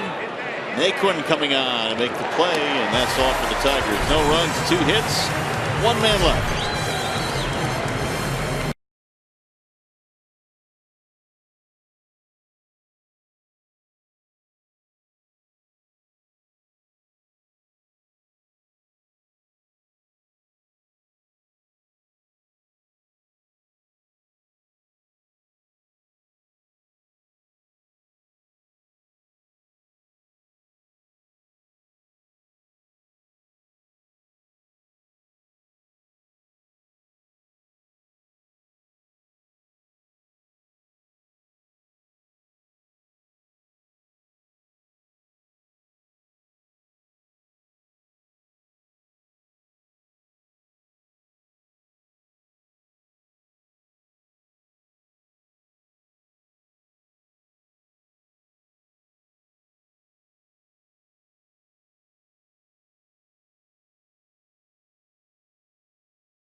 Lead as we go to the bottom of the fourth. It was a big night in Cleveland last night. With more on down, here's John Keating. Well, right next to Progressive Field is Quicken Loans Arena, and the Cavs and Hawks were playing an NBA playoff game last night there, and they will play again tomorrow night. But on Thursday, the Red Wing season is done. But the American Hockey League affiliate of the Wings, the Grand Rapids Griffins, are playing the Lake Erie Monsters in the American Hockey League playoffs. That's at the same building known here as the Q. Thursday night, Mario. All right, Keats, thanks. There's the ball driven in the air to left field, to the corner it goes. Upton will run it down. One away here in the fourth inning. Last night, boy, it was really hopping downtown. It really was. I had a chance to go to that game last night at Quicken Arena. It was quite an atmosphere. How did you end up with those tickets? This is a great story. I was in the workout room, and I offered the head coach of the Atlanta Hawks, along with one of the other gentlemen that were in there, tickets to our game. I said, if you want to see the best hitter in the game, Miguel Cabrera, I've got a couple of extra tickets. Be more than happy to give you guys a couple. We had talked the whole time we were working out, and I told them which room I was in. So then I get a call from them saying, we'd like to invite you to our game. Nice. So it kind of worked out. You never know when you do a nice gesture, you know? That's right. No balls and one strike on, or make it 0-2 on Jose Ramirez. So it turned out to be a real nice night. Mickey was there. Justin Verlander was there. Justin Upton, Kinsler. They were down there on that front row, though. I was going to say they probably had some really good seats. Yeah, they were down there on that front row. And you got yours from the head coach. They're nice seats. 2 up, 2 down here in the fourth inning. Verlander really in need of a quick inning. Coming into this inning, JV had just 3 swings and misses. He's gotten a couple of quick outs, and here's Tyler Naquin. That's unusual for Justin, because even though he does not have a 100-mile-per-hour fastball any longer, he still had been able to get quite a few swings and misses in his last couple of starts. 16 strikeouts in those 2 outings. You got Naquin to hit into a double play, a sharply hit ball to Kinsler. That was back in the second. That's in there, a strike call. Naquin, a rookie, getting an opportunity to play center field here with the Indians. He was a semifinalist for the Golden Spikes Award at Texas A&M. Now it's 0-2. He's not driven in many runs this year, only 2, but his average above 300.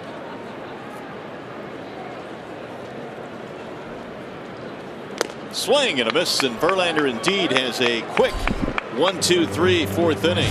Indians go in order, and we go to the 5th.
Tigers baseball on Fox Sports Detroit is brought to you by the Sam Bernstein Law Firm, official legal services sponsor of Fox Sports Detroit.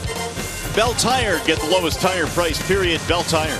And by Chevrolet, more than you expect for less than you imagine. Excellent night for baseball here in Cleveland. And the Tigers need to get the bats going, though, as we go to the 5th inning. 4-0. Indians have the lead. It'll be Anthony Gose, Jose Iglesias, Ian Kinsler.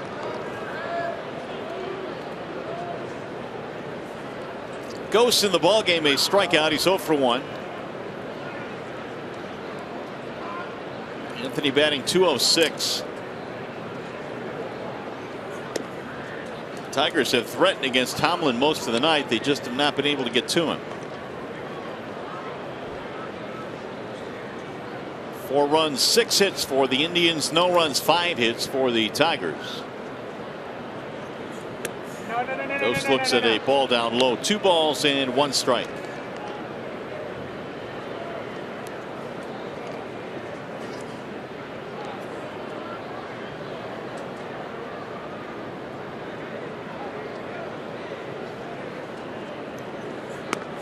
And he missed again. 3-1.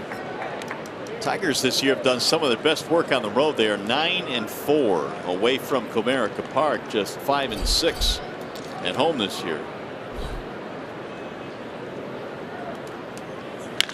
That is pulled to right field, a base hit. So again, the Tigers get another hit. This one leads off the inning. It's a nice job by Anthony Gose. He got himself in a 3-1 count, and he got himself that little friendly BP fastball that was right down the middle, got out in front of it, turned on it for a base hit, and through the right side of the infield. Here's Iglesias. He had an infield hit his last time up. That was the 6th Tigers hit in this game. Each club now with 6.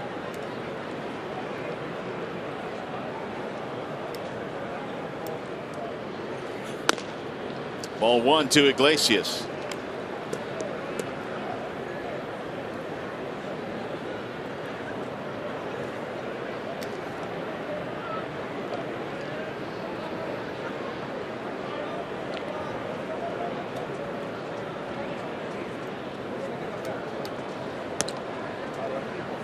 One of the odd numbers on Iglesias so far, Rod, is the fact that he has only 2 RBIs as we head to the month of May now. And it's not like he's been hitting poorly with runners in scoring position. He's had over 300 in that category. Yeah, just not driving a lot of runs, nor is he getting any extra base hits. Lots of singles these days for Jose. And that could be the major reason why. 1-0 is a strike, and Jose didn't like it. 1-1 the count. Now, Jose has 22 hits already this season. Just one of those is an extra base hit. But they have plenty of guys that are in their everyday lineup that could do plenty of damage with that bat. As long as he brings his glove every night, I think they'll be okay.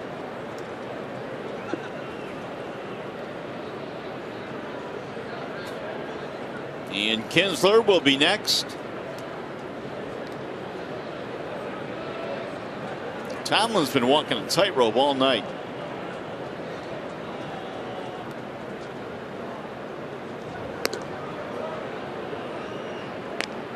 Gose this year has still not stolen a base to this point. Anthony is 0 for 1 in that category.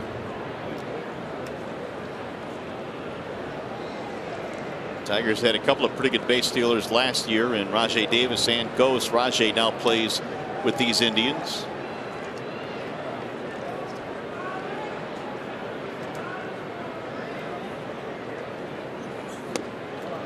Outside. Good take there by Jose. A lot of the Tigers hitters tonight have been swinging at that same pitch.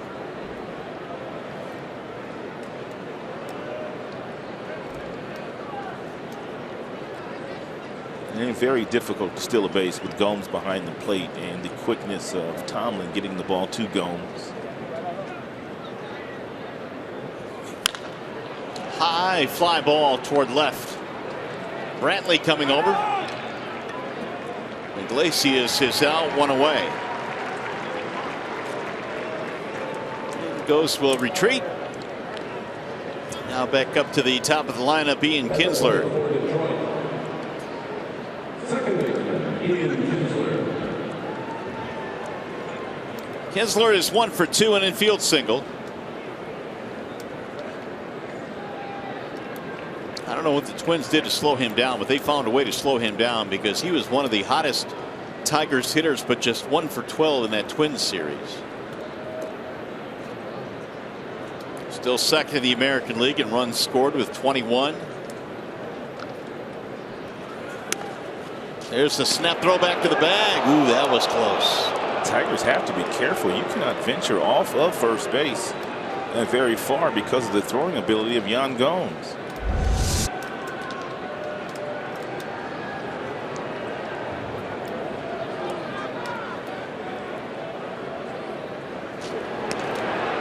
He's already picked a runner off. Upton back in the 4th inning. Ghost clearly got back.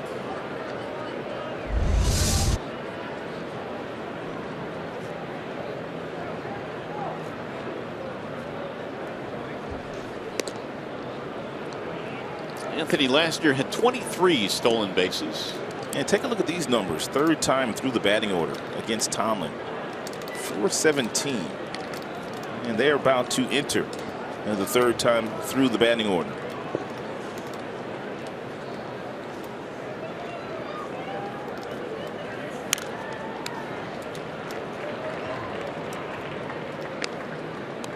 Well, in that first start against the Tigers this year, the Tigers got to him the 3rd time through the lineup when Kinsler singled and Upton doubled in a run, but really that was the only run they scored against Tomlin in that last start.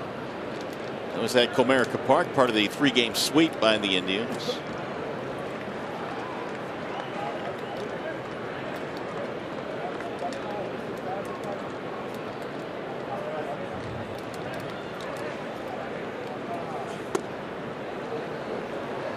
Two balls and 1 strike.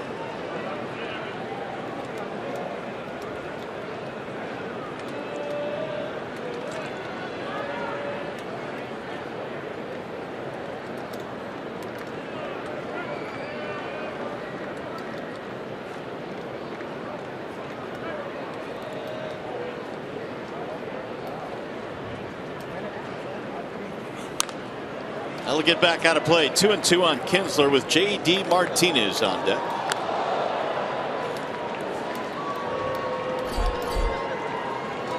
Tigers had 2 singles in the 1st. They had a single in the 3rd. They had 2 singles in the 4th. And a leadoff hitter here in the 5th to reach via the base hit.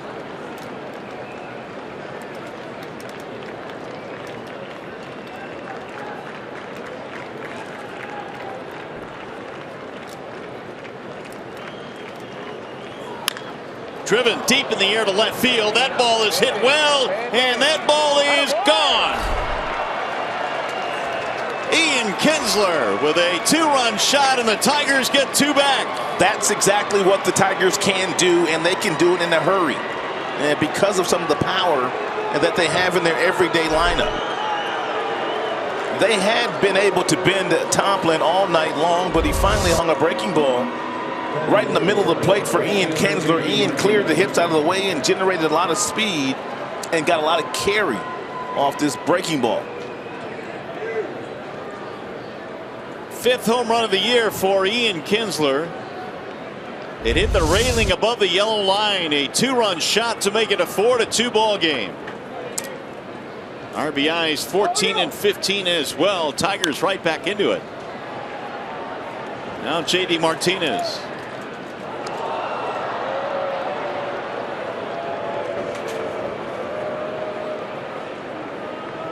J.D. is 0 for 2.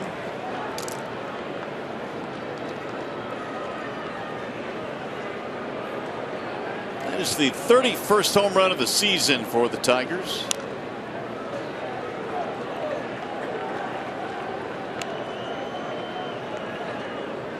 Orioles have hit 34, leading the American League.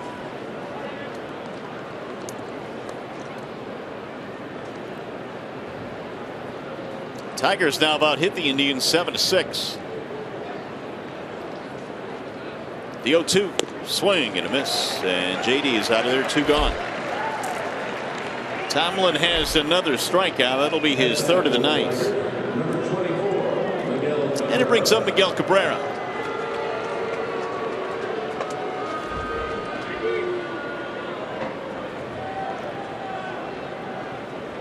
Single back of the first for Miggy, extending his hitting streak to 8 consecutive games.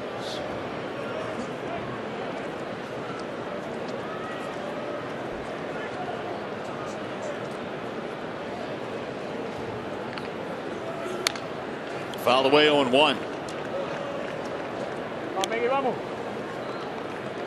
Hey, this Sunday the Tigers host the Rangers at 1:10. It's Sunday Kids Day, and all kids 14 and under receive a free Mighty Miggy children's book.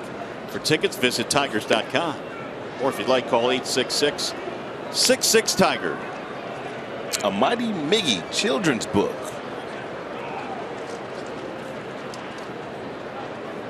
We could probably get you one if you want one, Rob. Yeah, I'll be at the yard that day. Yeah. I think I'll get one.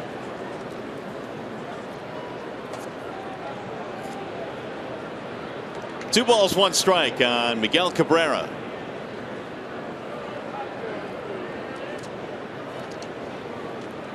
Here's the 2-1 pitch. Drilled to center field, a base hit. That'll be the 2nd hit of the night for Miguel.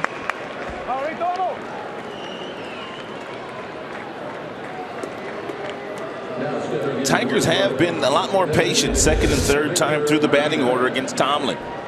That is a breaking ball that's down, that's off the plate. Miguel, with such great plate coverage and hand-eye coordination, able to take that pitch and single sharply right back up the middle. He's an amazing talent with that bat. Now you're a swing of the bat away from Victor Martinez from tying this one up. Victor has put the ball in the air twice. Fly out, pop up. They play the shift against Martinez, and it worked the last time. No. They are playing off the bag behind Miggy at first base, so he's kind of messing with Tomlin, getting a running lead. And that also gives Napoli, who is playing first base, a little bit more time to react. And should Victor turn on one of those cut fastballs inside.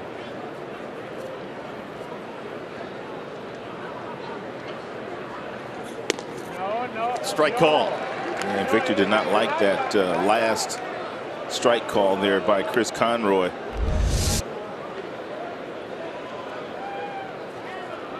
And Fox Tracks is saying that it barely caught the plate.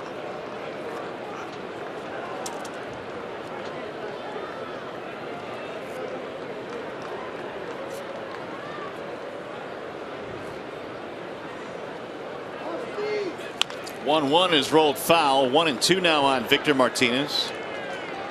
Had a 4-hit game on Friday against the Twins in Minnesota. It was the American League Player of the Week last week, batting .519.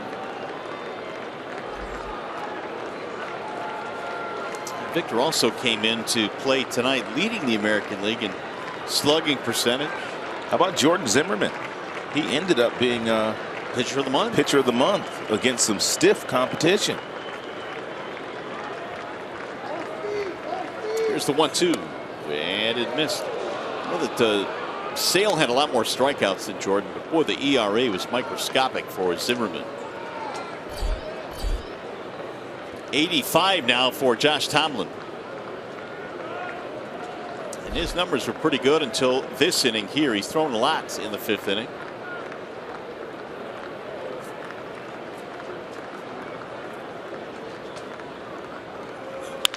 Right back up the middle into center, base hit. Cabrera goes to second, and the Tigers now have 2 on with 2 outs. 3rd time through the batting order. Tigers are 3 for 4 against Tomlin. Tomlin came in yielding a better than .400 batting average. 3rd time through the batting order. This is a little breaking ball off the plate that Victor reaches out and pokes right back through the center.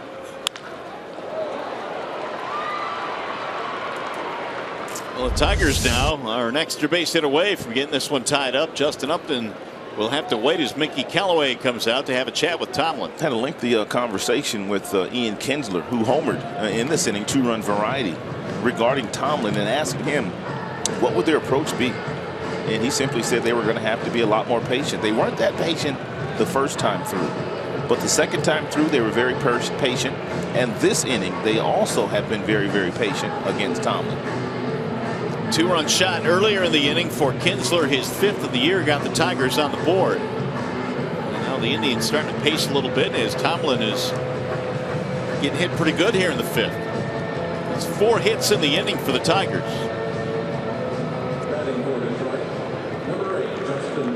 Tigers so far in this game 0 for 3 with runners in scoring position. We'll see if Upton can change that.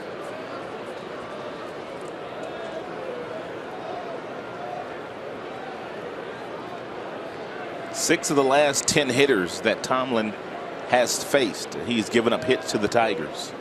6 of the last 10.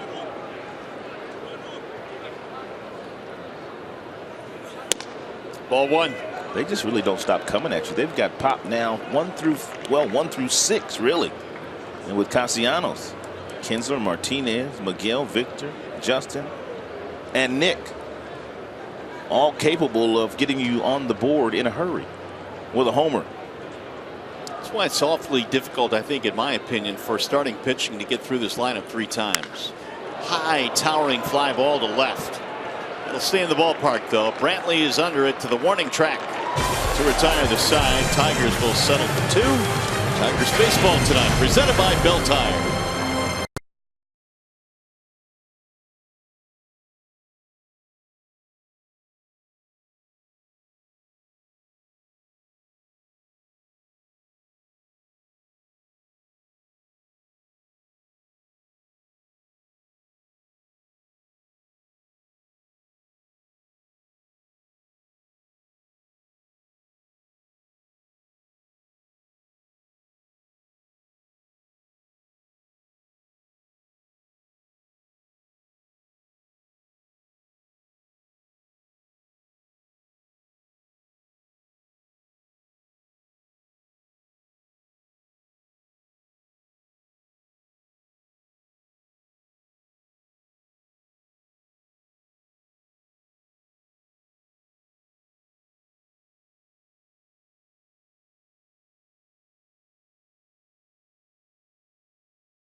Verlander back to the hill, and he will face the top of the Cleveland lineup. It'll be Santana, Kipnis, and Lindor.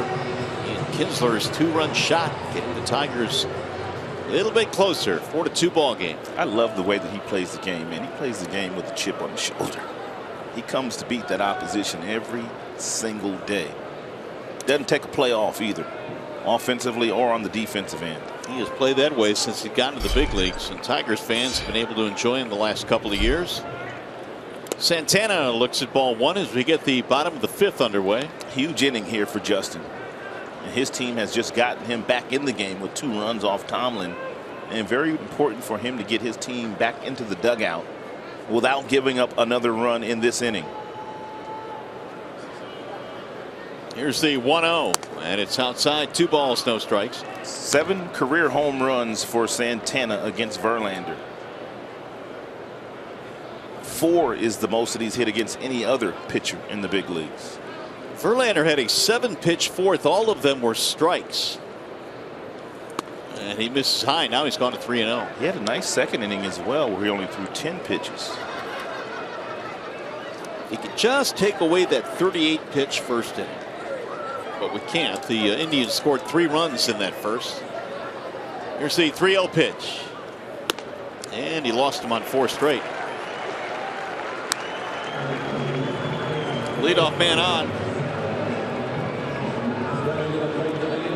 It is the second walk issued by JV tonight. Kipnis will stroll in.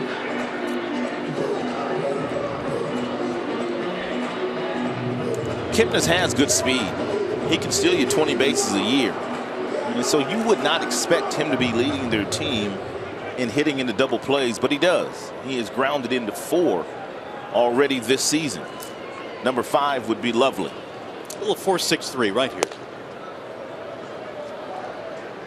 Strike 1 on Kipnis. Walk and a fly ball. Good off-speed pitch, whether it be the changeup or whether it be the curveball. It might get Kipnis out in front and get your wish of that 4.63 double play. Here comes a curveball, but you got to get it down. 1 ball, 1 strike.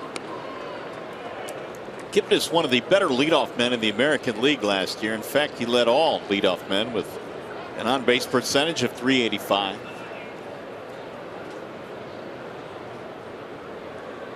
Santana was barely off the bag. And Kipnis was an all-star last year for the 2nd time. Also made the American League All-Star team in 2013.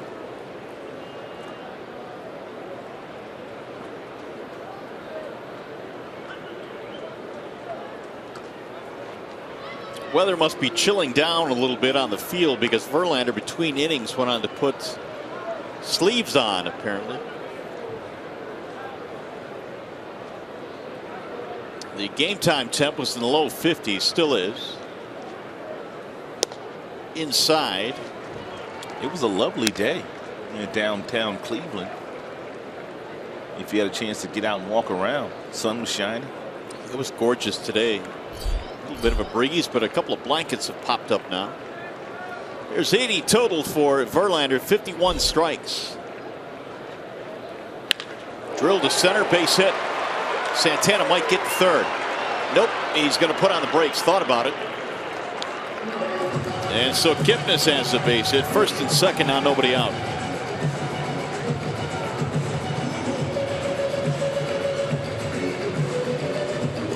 I wonder how the Tigers are going to play this. It's an obvious bunting situation, even though Lindor has a couple of knocks in the game, especially with Brantley batting behind him and what Brantley has been able to do in his career against Tigers pitching. Would almost be tempted to let Lindor swing the bat. He has a single, a double, and has tortured Tigers pitching this year. But you can see Red signaling bunt there. Miggy's doesn't quite know what they're going to do, nor does Castellanos, who's going through some signs for the entire infield. I'm right there with you too. I don't think he's bunting, but apparently the Tigers understand that it might be in the back of Lindor's mind, or he may be given the sign by the manager Terry Francona.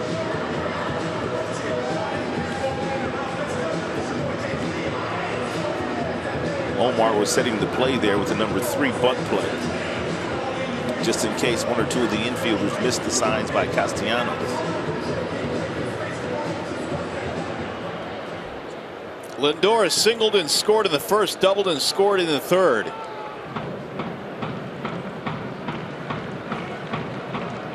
He's hit safely in 5 in a row. No sign of bunt, and he fouls it back out of play.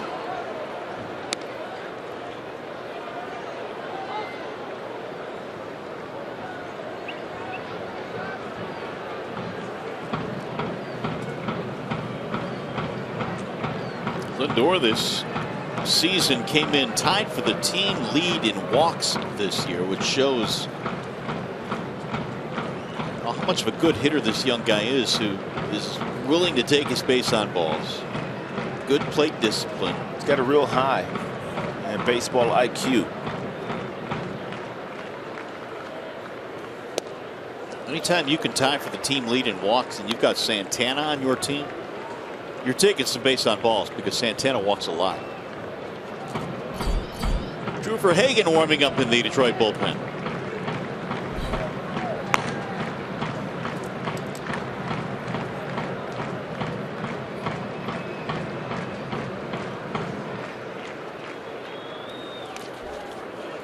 Can't able to stop it from getting too far. 2 balls and 1 strike. Man, when you have a catcher that is willing to get down and block the breaking balls in the dirt, if you're Justin Verlander, you have no problem making sure if you do throw that pitch, you're going to get it to the location you need to, and that's burying it down at the bottom of the zone. Santana thought about it at second base and then thought better of it.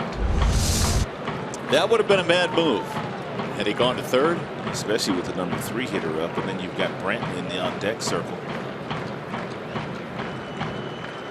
Now the 2-1. 3-1 on Lindor. It's a good fastball at 93, but clearly off the plate. Velocity was 93.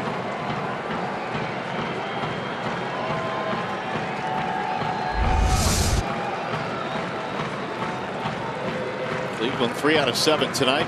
Runners in scoring position. Drill deep in the air to right field, and that one ain't coming back. Lindor with a 3-run bomb to right, his 3rd hit of the night. He is a triple away from the cycle.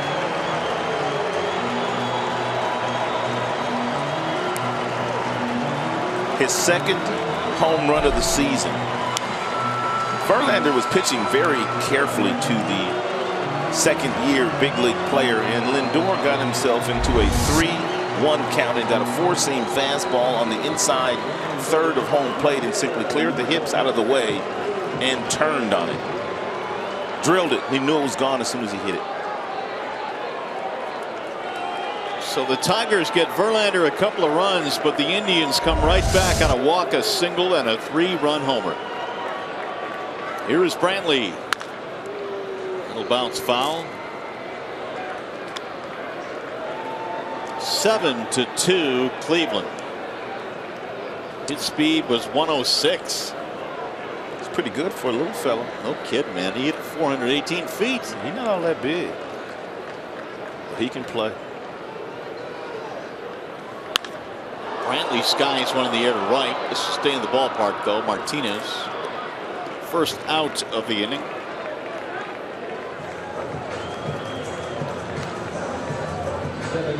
Now Mike Napoli.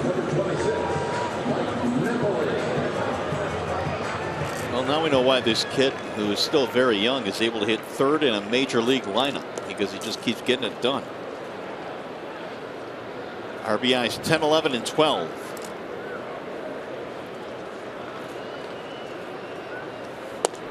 Napoli looks at a strike, 0-1. And the Indians now have 8 hits. The Tigers have 9.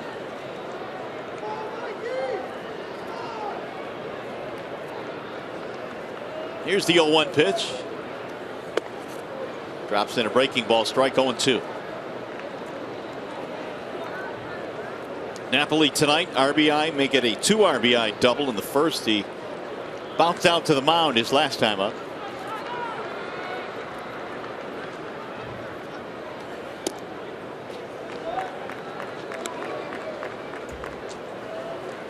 Verlander has thrown a total of 91 pitches in the game, and only 37% of those have been fastballs. 63% off speed here to the Tribe hitters so far today, but he really hasn't been able to command his fastball most of the evening. Most of his fastballs have been up and out of the strike zone. Yan Gomes waiting on deck.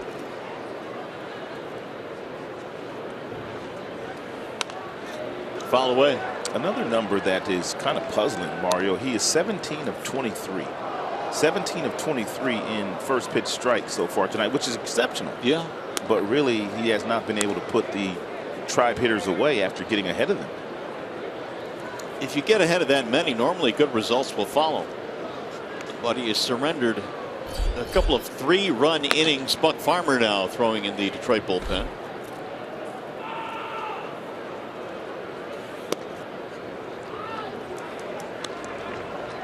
Full count, 3-2 on Mike Napoli. Still only one out. 3-run homer by Francisco Lindor has made it 7-2 Tribe.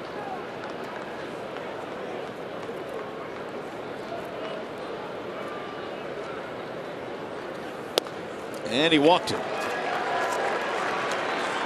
Third walk for Verlander, the second in this inning. Stubby's on the top step of the dugout. Here he comes. He'll trot out to the mound.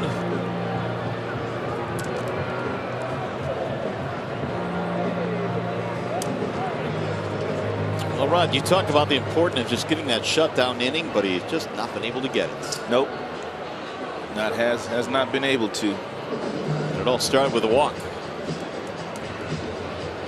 Well, Tigers fans, if you can't watch the games on TV, you can now stream games live on your mobile device. Just go to the App Store, download the free Fox Sports Go app, and log in. Stream Tigers baseball wherever you go.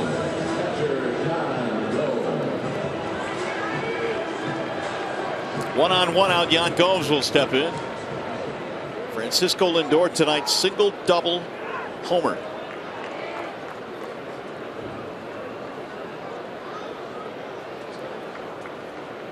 Gomes knocked one in with the base hit in the first.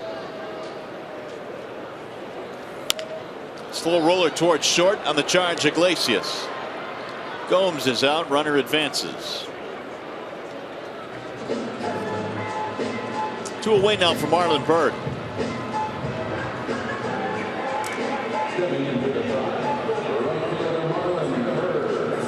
Byrd a strikeout and a fly out.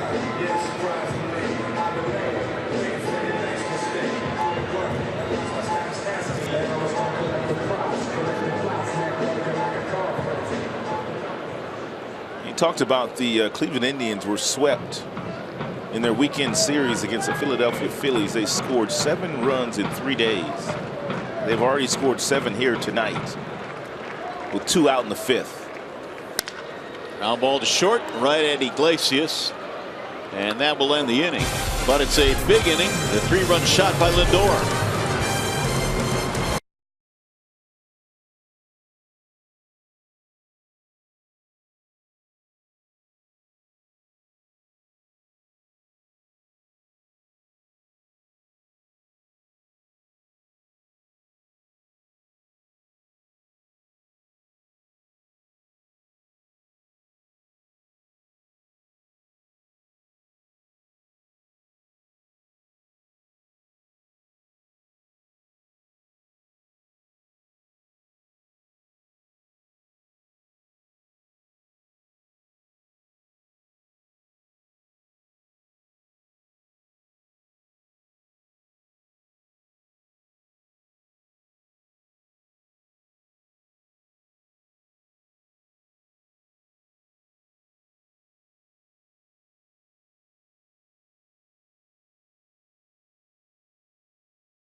Coverage of baseball. Want to check out the American League award winners for the month of April. Your Jordan Zimmerman, Tigers Jordan Zimmerman, of course, was the pitcher of the month.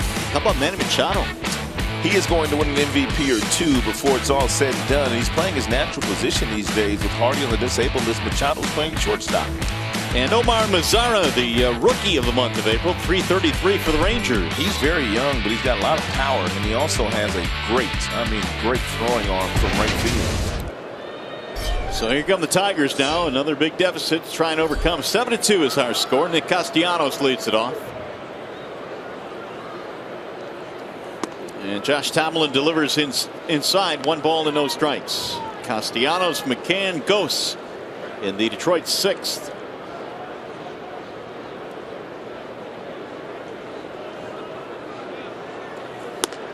Ball high, 2-0. Indians trying to get 6 out of Tomlin here tonight. He's reached the 90 marker now in pitches thrown.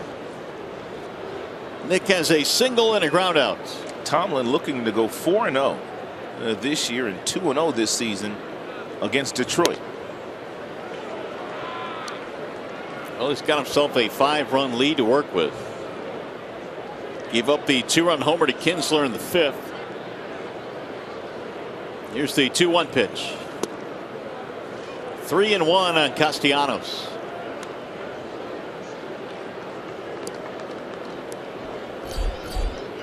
James McCann waiting on deck. Indians not taking any chances. They've got the bullpen stirring. The 3-1 pitch is in there.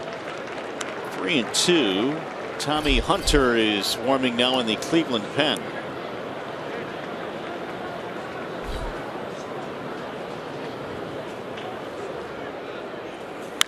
High towering fly ball deep left center field. Naquin going back to the track, up against the wall to make the catch.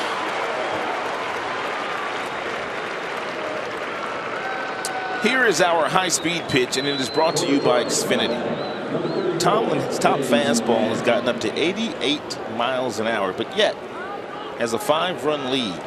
Tigers have had better approaches and at-bats today against Tomlin, though. Yeah, they've had him on the ropes a lot in this game. The Tigers have stranded 6 so far in the ball game. Unfortunately, Cleveland's hitters have had some nice approaches against Verlander. Here's McCann. Fly ball to center his last time up. Did Jim indicate how he would use Saltalamacchia now with McCann being back on the roster? Was it even a conversation? No, that wasn't brought up today in the pre-game scrum, but I think what you said the other day is probably true. He's probably going to go back to what, maybe once or twice a week, right? To spell McCann. Give you a potent left-handed bat off the bench with some sock. Saltalamacchia did nice work in the absence of James McCann. Got a big hit the other day too, big double, game winner. Game winner, right? As a matter of fact, Saltalamacchia already with 4 game-winning hits this year for the Tigers.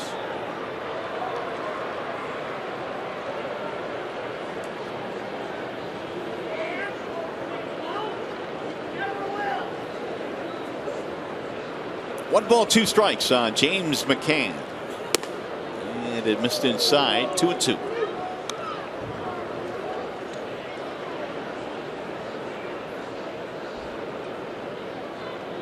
Six homers, 16 driven in limited playing time. Got him strike 3, and McCann didn't quite like that call from Chris Conroy. Stepping in for the Tigers, number 12. Good pitch. So 2 outs now, and here is Anthony Gose. Tomlin about to throw his 100th pitch.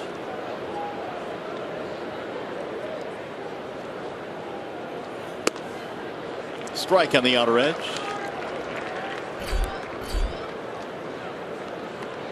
.28 pitch 5th, the longest and most stressful for Tomlin. And in that inning, a single by Gose got it started, and then 2 batters later, Kinsler homered for the only Tigers offense so far. Here's the 1-1.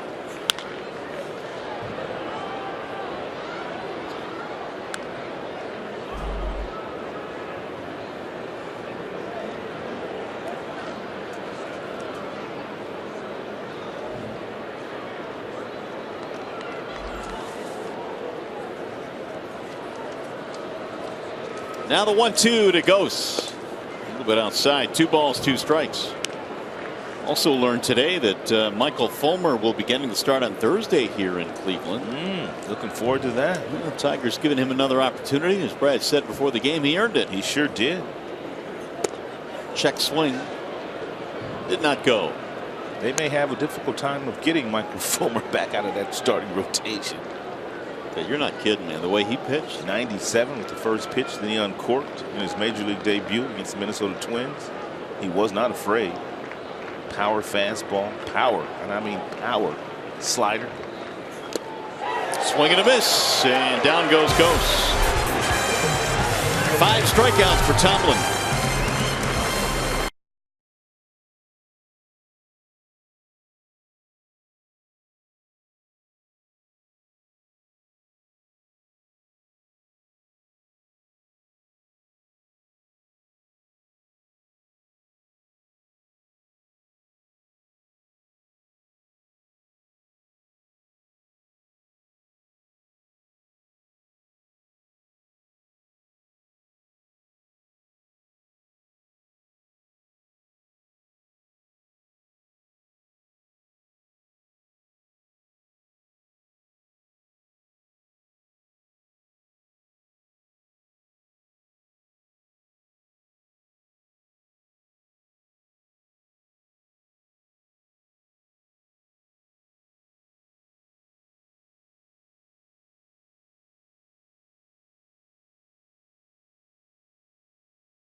Have decided to go to the bullpen, and in a wall-side windows pitching change, here is Buck Farmer. And Buck Farmer has pitched some pretty good baseball in the limited action that he's had this year. His ERA is under 3, his WHIP under 1. Much better command with the 8 strikeouts. He's only walked 2. Did you ever take the time to look up Buck's real first name? I have not. It's George. Really? George Rooney Farmer. George Rooney Farmer. Goes by Buck. Buck's a lot tougher sounding. My dad, his name was George. Is that right? Yeah. Now, did he go by George? He did. He did. Well, Farmer goes to work now, and he will face the left-handed batting Ramirez, who pops it in the air to shallow left. Verlander just didn't have it tonight, partner. He threw a total of 97 pitches, and he only got 4 swings and misses in the 97 pitches that he threw, which is very unusual for him. Very unusual. Brad was saying before the game, really, if you look back to late July, early August, he's really only had 1 bad start in that whole stretch, but he had a tough one tonight. Tyler Naquin will step in.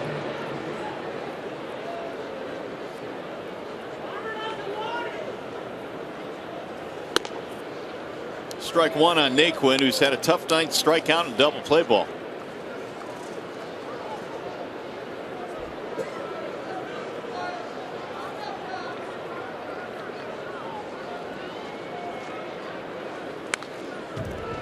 Oh, 0-2 on Naquin. First round pick of the Indians back in the 2012 draft just a couple of years ago out of Texas A&M. He had himself a really good spring at 397. That'll put you on the map in spring camp. It'll bounce in. Indians have gotten a lot younger since the second half of last season. The kid Lindor came up. The youngster Ramirez is playing some infield these days. Naquin up. And they started to play with a lot more energy, too, after they traded away Brandon Moss. There's a base hit off the glove of Castellanos. 1 on 1 out. Time for a game break now, and Justin White.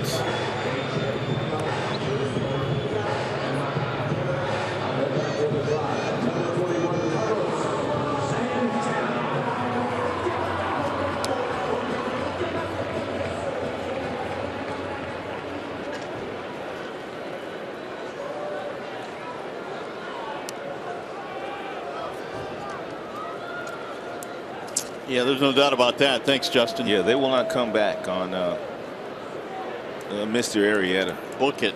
Oh my goodness. Have you ever seen a run like he's had? No. In his last 24, 25 starts, he only lost one game. In the game that he lost, it took Cole Hamel of the then Philadelphia Phillies to throw a no-hitter against him. Pretty amazing. I mean, when you think about Arrieta, and at one time was a prospect for the Orioles.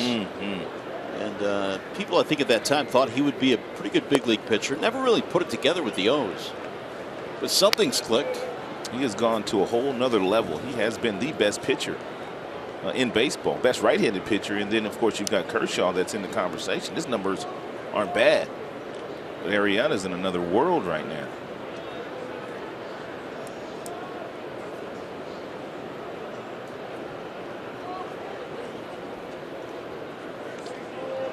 I look back at that Arrieta, and I had to look this up because I wanted to figure out who he went for. But the Orioles traded him along with Pedro Strop for Steve Clevenger and Scott Feldman. Ooh, really? Would they want that trade back? Oh, all day, every day.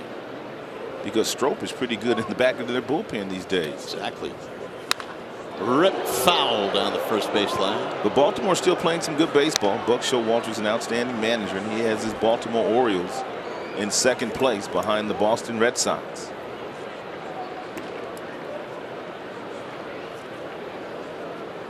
One and two on Santana. Hopefully everyone's all right over there. They are.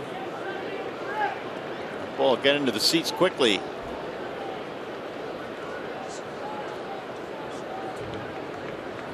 High fives from the usher. Everybody's okay. Outside, 2 balls, 2 strikes. If you decide to throw that changeup to Santana here, and Buck does have a good changeup, and he throws it mostly to left-handers, and you have to make sure that you get it down to make him swing and miss. If you get it up, he'll take that pitch and hit it back to right field. They're going to go fastball away. And he missed with it. Full count, 3-2. More than likely, Naquin will be on the move from first base on the 3-2 pitch here.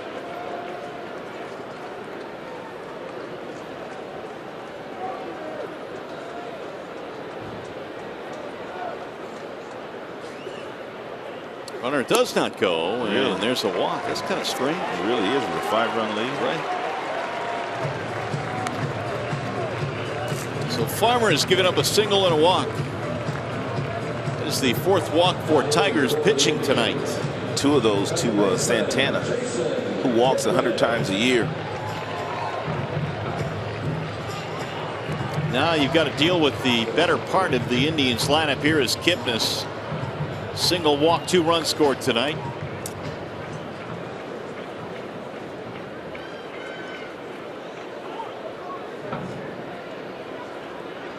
Cleveland tonight is 4 for 9 with runners in scoring position.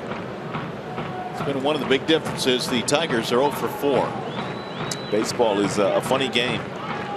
Cleveland came in having been swept in Philadelphia. Didn't score very many runs at all. And the Tigers rolled all over the Twinkies in their weekend series, sweeping them. But yet, the roles have been reversed so far here this evening.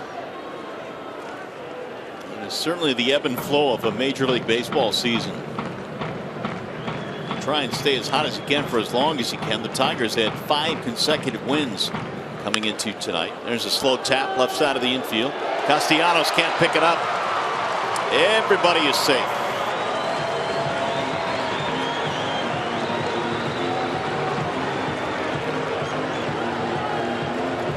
It's a do or die play for Castellanos. And if he comes up with it cleanly, he does get Kipnis at first base.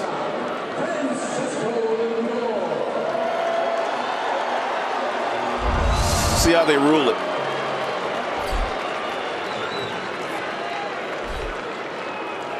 Gave him a hit. Infield single for Kipnis, his 2nd hit tonight. He's going to load the bases. Lindor has a single, double, and a homer, which means he needs a triple for the cycle. Rather see a double play ball here.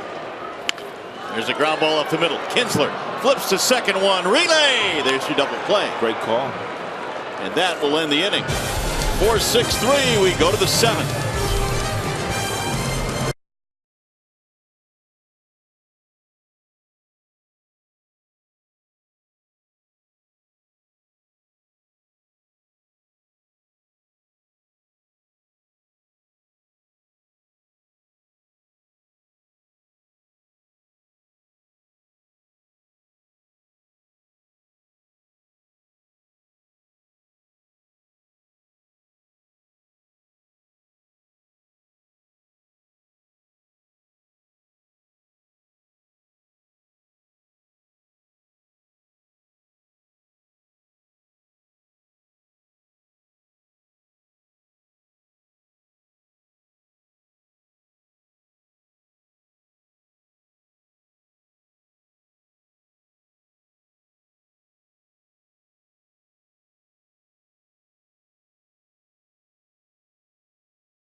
Top of the 7th here at Progressive Field in Cleveland. The Indians have gone to the bullpen. Tomlin is out of the game now, and in a Wallside Windows pitching change, Tommy Hunter comes on. And Tommy just came off the disabled list a couple of days ago on April 29th. But when healthy, and he is healthy now, he's got a fastball that will get up into the mid-90s. He also cuts the fastball, and very few off-speed pitches these days thrown by Hunter. A one-year free agent deal signed with Cleveland on February the 12th. Core muscle surgery put him on the disabled list. Those core muscle surgeries take a long time. Torrey Hunter dealt with one of those, as did Justin Verlander a couple of years ago. It took a long time before both guys were fully healthy. Iglesias will take ball 1. He's followed by Kinsler and Martinez. 7-2. Indians have the lead. Hunter, a former Orioles reliever and starter.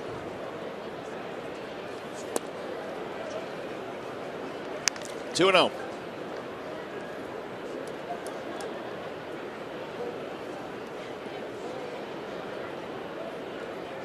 Tigers need some base runners now as we get into the 7th inning here, down by 5. Here's the 2-0 pitch. 2-1.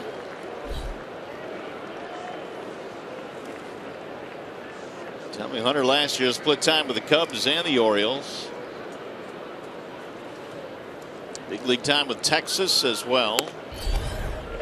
Even the count now at 2-2. Good fastball there thrown by. And Tommy Hunter, four-seam variety at 95 miles an hour on the outside black.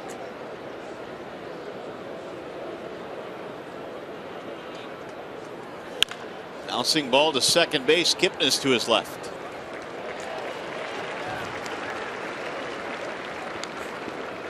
Here is the Magic Moonshot presented by Magic Window.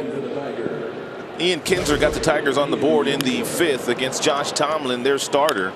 Tomlin hung him a breaking ball, and Ian Kinsler hit it off the railing, and it bounced back in on the playing field. Well, so far the only Tigers offense. The home run was the 5th of the year for Kinsler.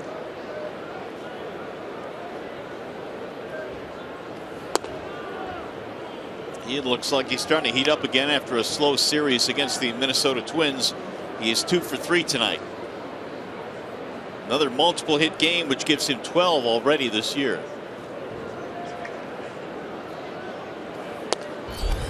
In there, a strike called. 1-1.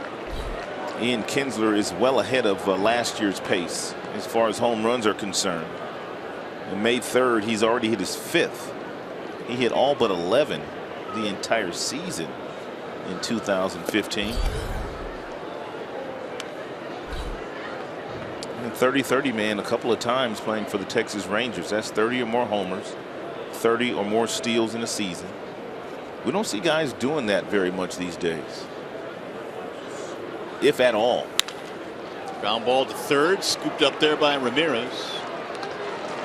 2 up, 2 down. Time now for the Menards big money encounter.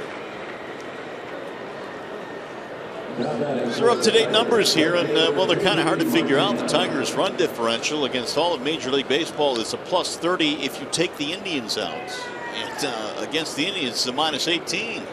Yeah, the Indians so far this year have handled the Tigers. Indians playing against Detroit the way that the Tigers started the season last year against them. Cleveland couldn't beat the Tigers. Strike one on JD.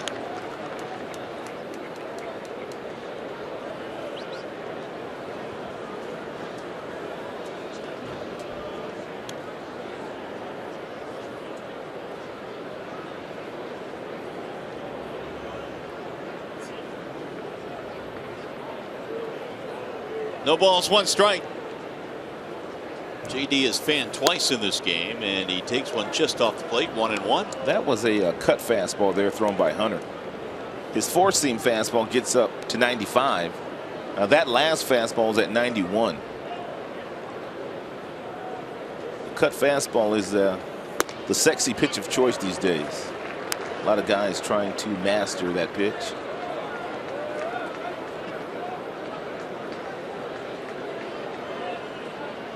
Hunter broke into the big leagues back in 08. Didn't spend much time in the minor leagues. Broke in with Texas. Gomes goes down to block that one. 2 balls, 2 strikes. 7 runs on 10 hits for the Indians tonight. Tigers have 2 runs, 9 hits. Let's get on base for that guy, Miguel Cabrera.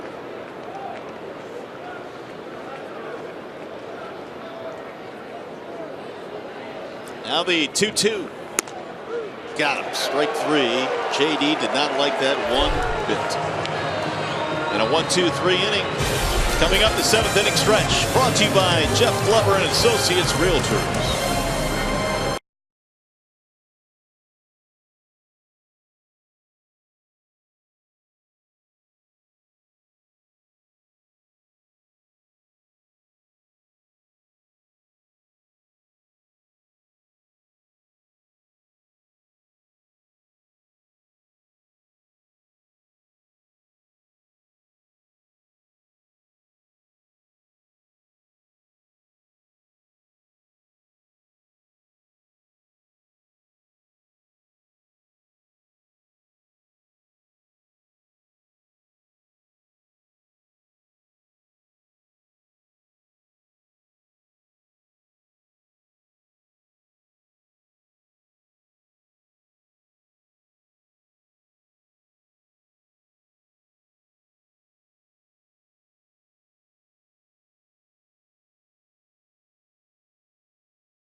On FS1 is back as the Rangers take on your Tigers in a game that can be seen only on FS1. The action begins at 12:30 Eastern on FS1, or watch it live on Fox Sports Go.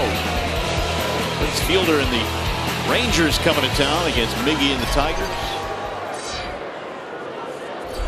Farmer goes back to work, and the first pitch is rolled to first base. Cabrera will shovel toss to Farmer for the out. That Texas Rangers team is in first place as we speak in the American League West. Just a slim lead over the Seattle Mariners, but they're about to get Yu Darvish back. He is throwing 96, 97 miles an hour in his rehab assignments.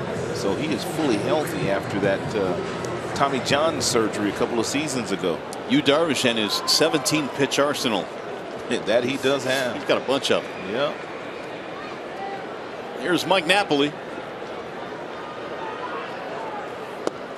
Farmer got a big double play ball back in the 6th with the bases loaded, 1 out. He got Lindor to knock into a 4-6-3 to keep it 7-2 because the Indians were threatening to just blow it wide open.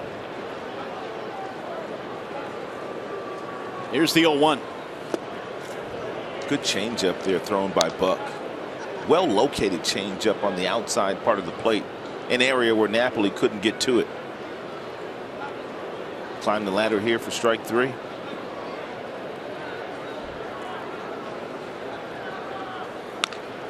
Went back with another changeup. Napoli 2-run double in the 1st, a walk in the 5th.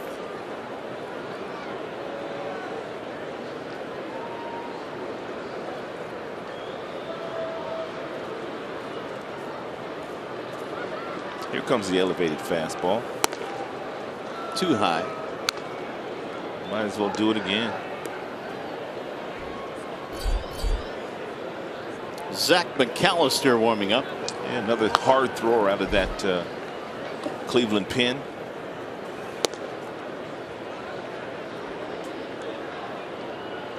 Two and two on Napoli.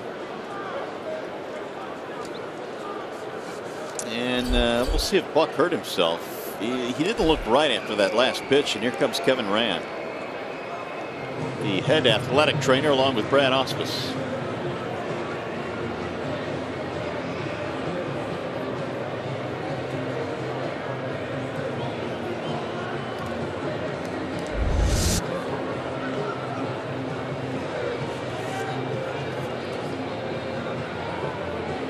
Something going on with the left leg, looks like.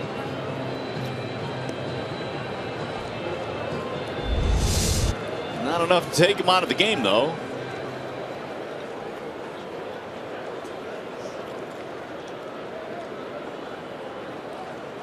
Two and two, the count on Mike Napoli. Yan Gomes will be next in the bottom of the 7th. Game 1 in the series in Cleveland.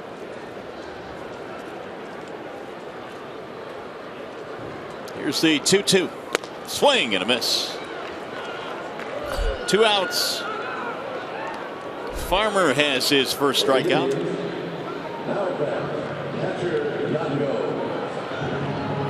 Here's Yan Gomes.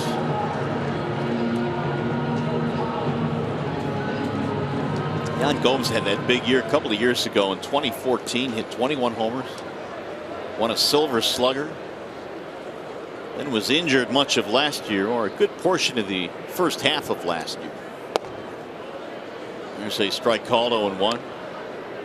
Never really gained any traction offensively. He's from Brazil, correct? He is.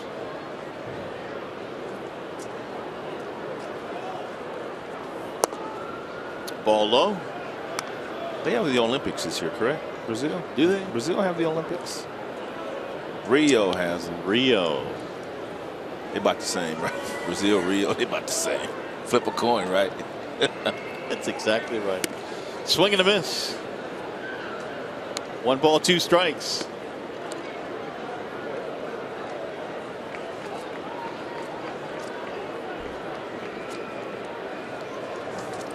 Mr. Gomes out of Sao Paulo. Swing and a miss, and down he goes. Gomes out of there. 1-2-3 for Buck Farmer. Tigers baseball presented by Belt Tire.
Comerica Bank, raise your expectations of what a bank can be when it's time. Come to Comerica.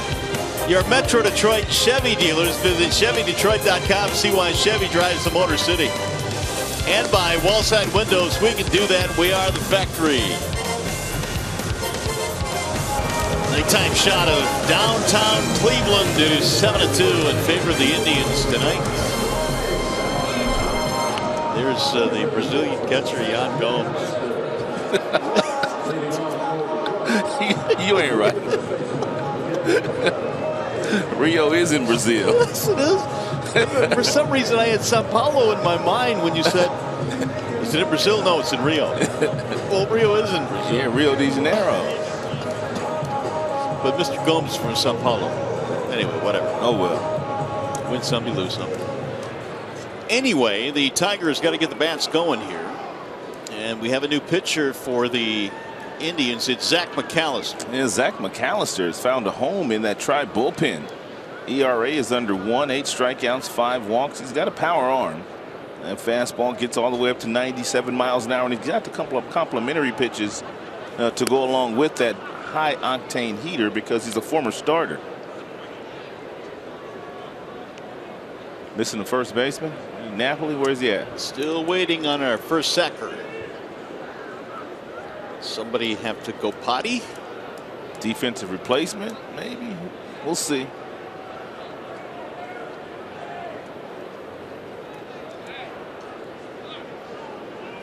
Well, here is the game summary from tonight. Verlander, 5 innings, 8 hits, 7 earned runs. And Kinsler, 2-run shot for the Tigers. Lindor, 3 for 4, a triple shy of the cycle. Mr. Napoli has joined us now at first base. Apparently he needed a new glove. Trying to break the new one in. McAllister's first pitch misses to Miguel Cabrera. He's followed by Martinez and then Upton.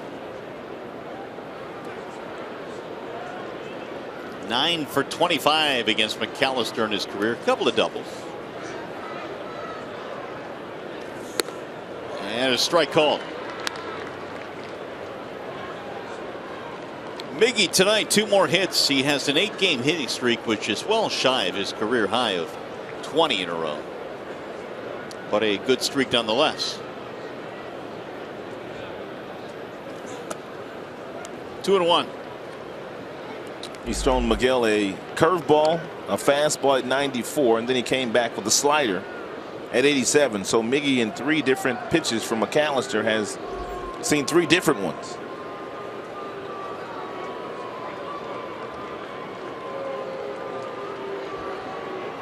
Hunter threw a 1-2-3 7th, and now McAllister here in the 8th in relief for the starter Josh Tomlin. He stays away again at 95 miles an hour, 3-1.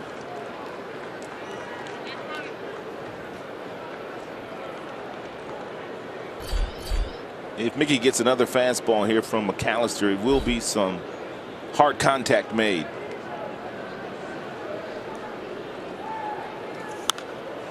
Fouled away. Sure did. Upstairs, 94. I like the way Mickey always nods at the pitcher after he feels like they made a decent pitch to him. Yeah, that's pretty cool, actually. He just kind of nods at him. Good pitch. Now he's shaking his head at himself. Full count.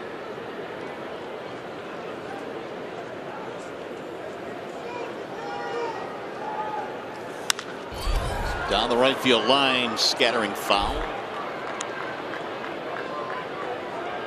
10 hits tonight for Cleveland, 9 for the Tigers. It seemed like they had Tomlin on the ropes all night, and all they could do was just get that 2-run homer by Kinsler in the 5th. Yeah, when they finally got to him in the 5th, that cut the Tribe's lead in half. And the Tribe went out in their bottom half of the 5th inning and scored 3 more runs to push the score to 7-2. Another one back out of play.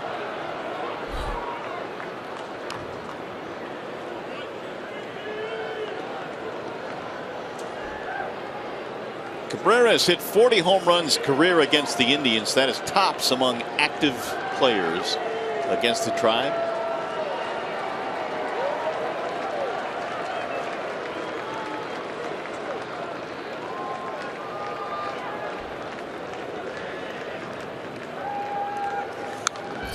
On his hands that time, and he fouled it back. And 95-mile-per-hour fastball after 95-mile-per-hour fastball from McAllister. And Miggy continues to get a piece of all of them. 9th pitch of this at bat coming up.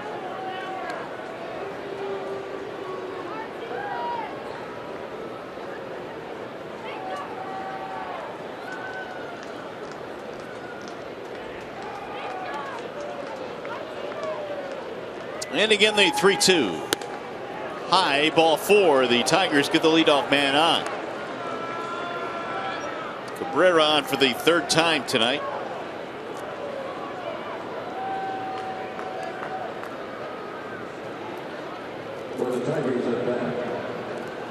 Bring up Victor Martinez. Whoa, look at these numbers against McAllister. He's hitting .500 against McAllister.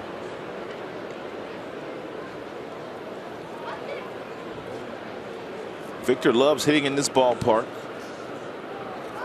Started his career with Cleveland. A career .300 hitter at Progressive Field with 51 homers. They play with the shift, and it's drilled to right field on a line and caught there by Bird. Throw back to first, not in time. Boy, even Victor's outs are hard hit. 1 gone.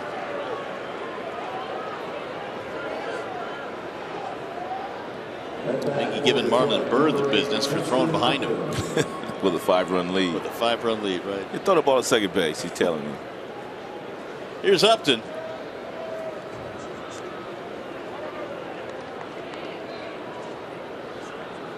Ground out single, fly out for Justin Upton. Although he fairly easily could have 2 hits. He had a hit taken away in a diving play by Lindor back in the 2nd.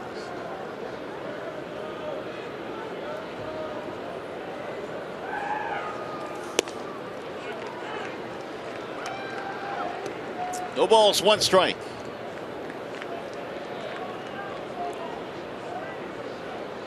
Justin was 7 for 13 in the series against Minnesota.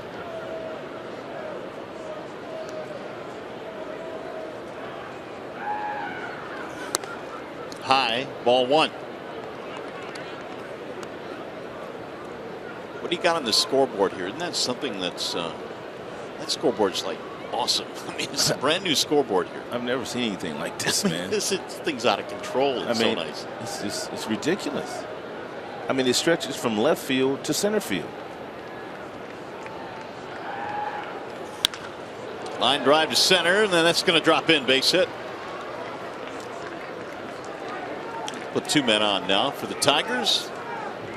Hey, follow Tigers Baseball live with the MLB.com at Bat app. Stay up to the moment at any moment with in-game highlights, game day, live game video previews, StatCast news, and more. There's a whole lot going on. Download MLB.com at Bat, #1 app for live baseball on your phone or tablets. So now here is Castellanos. Nick is 1 out of 3 in this ball game tonight.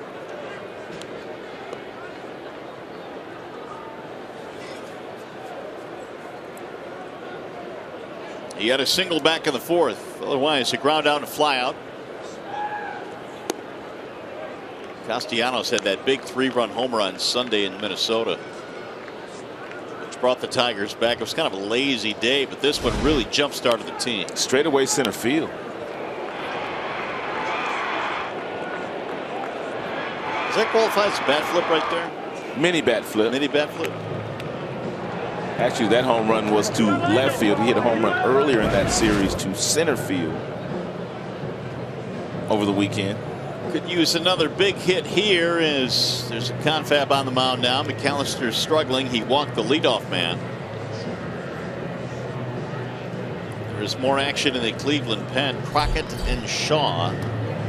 Brian Shaw, the righty. Kyle Crockett, the lefty.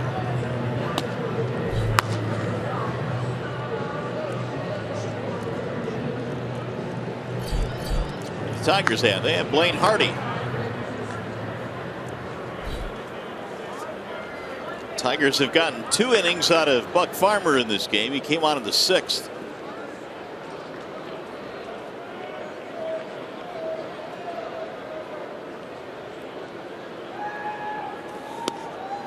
There's a strike on Castellanos, and his body language indicates he didn't agree with it.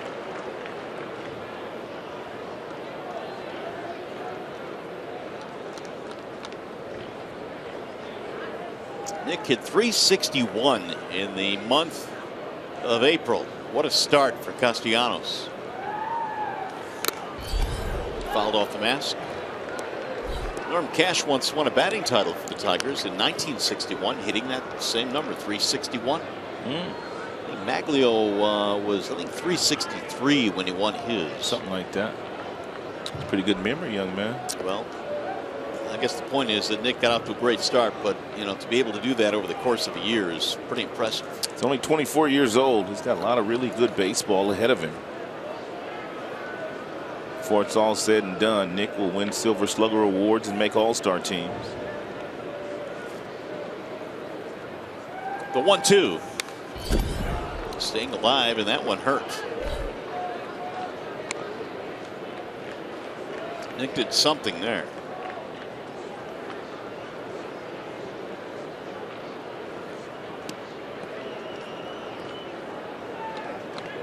Left hand? Yeah, looks like it.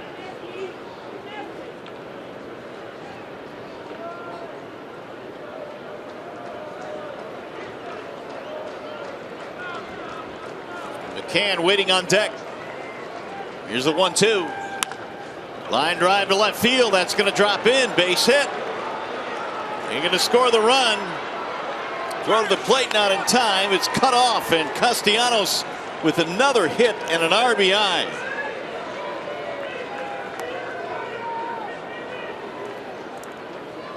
He got several fastballs from McAllister. McAllister finally threw him a breaking ball that wasn't a bad pitch. Nick went down to get it, hit it in the left field. And Dave Clark, third base coach, you can see him coming into your screen telling Miguel Cabrera to score, and Miggy was able to score without a play.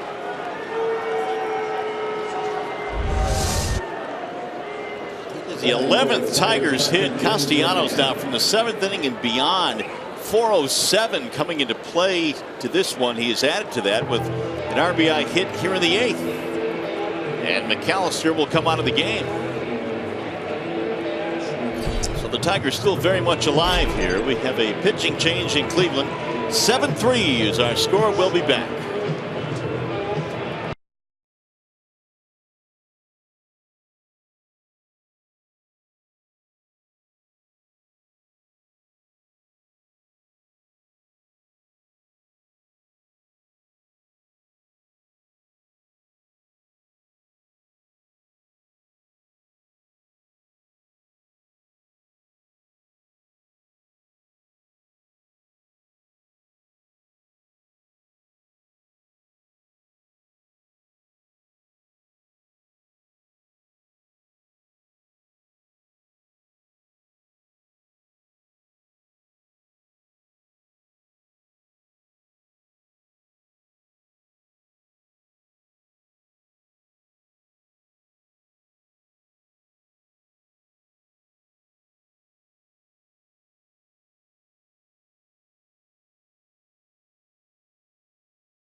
This game 7-3 is our score here in the 8th, and now with a preview of what's coming up on Tigers Live, we check in with John Keating. Well, the hope is that they have to rework what's planned right now for Tigers Live, that there might be a rally in our future, but it certainly wasn't the evening that Justin Verlander wanted to have. You'll hear from him right after the game in the Tigers clubhouse. The post-game thoughts of Brad Ausmus as well.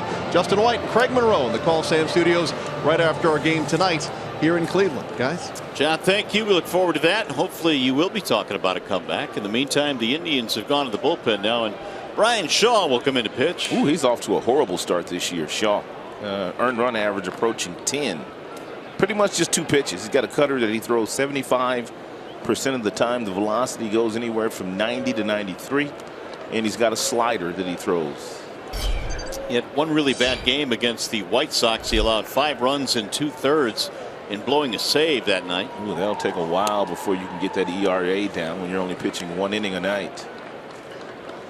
James McCann is 0 for 2, also hit by a pitch in his first game off the disabled list. Tigers have 2 men on, 1 out. They chased McAllister.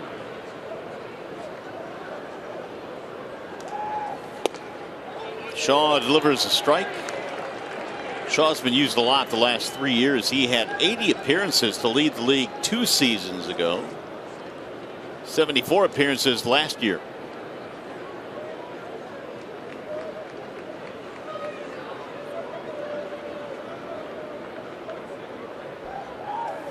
Swing and a miss. 1-2.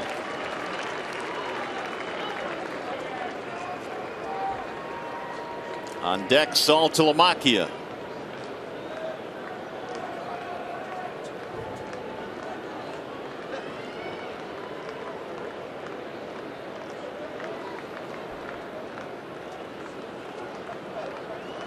Here's the 1-2.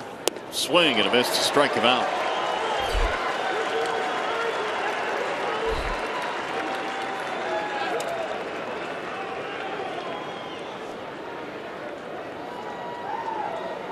So Saltalamacchia will bat for Anthony Gose here.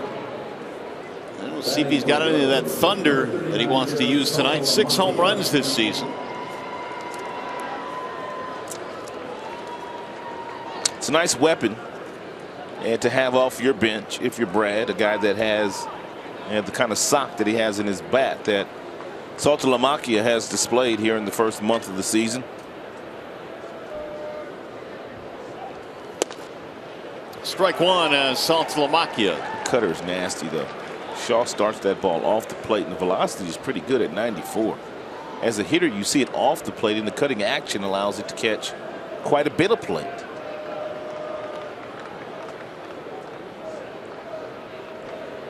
Here's the 0-1. 0-2. And first fastball at 94, the second of which at 95. Saltalamacchia swung right through both of those. But look at the movement on that thing. Now he's 1 strike away from shutting down this inning.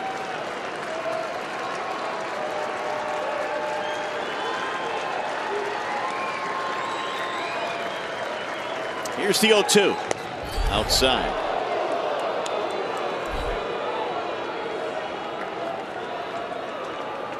Leadoff walk to Cabrera. 1 out later, a single by Upton and a single by Castellanos, making it 7-3. And Saltalamacchia trying to put a jolt into 1 here.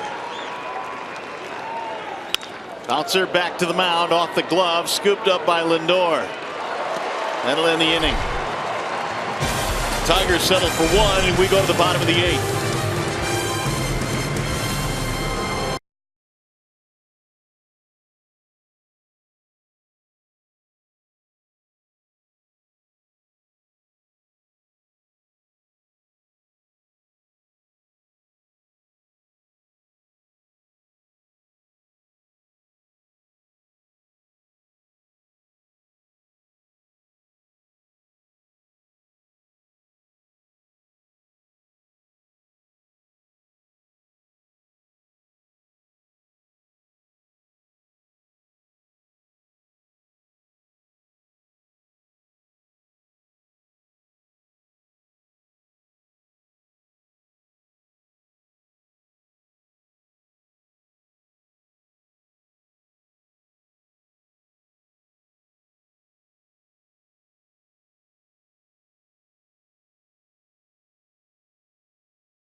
Look at our Bell Tire pitch by pitch. Josh Tomlin, the starter for the Tribe tonight, looking to go 4-0 on the season and looking to beat the Tigers in 2 consecutive starts, and he just did what he does best against Detroit. Moved the fastball up and down, in and out. Didn't really give up a whole lot of hard contact. Left the game scattering 9 hits and in line to get another victory. Tigers have a new pitcher now. It'll be lefty Blaine Hardy. Hardy, pitching in his 5th game, was slowed down in spring training with an injury. Checks in with a .338 earned run average and pitched marvelously out of that Tigers bullpen a season ago in a variety of different roles. Meanwhile, it's the first career game in center field for Andrew Romine, who replaces Anthony Gose. Hardy goes to work, and his first one is high to Marlon Byrd. Andrew Romine has to take reps in the infield and the outfield during batting practice every day. You never know which position you'll be called upon to play for Brad. Last year, Andrew played 5 different positions. Tyler Collins back in the minor leagues. In essence, Romine becomes the backup center fielder. 1-1 is hit high in the air to right. JD going back. 1 gone.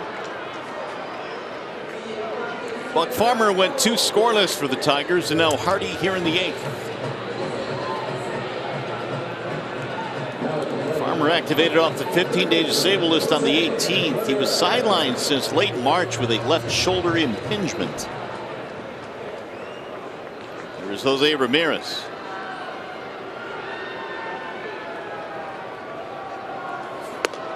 Down the middle, strike 1.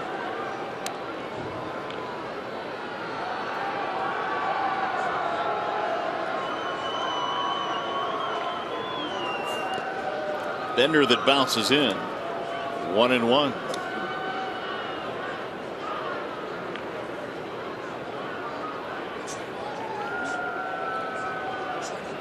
Here's the 1-1 pitch. High, 2 balls, 1 strike.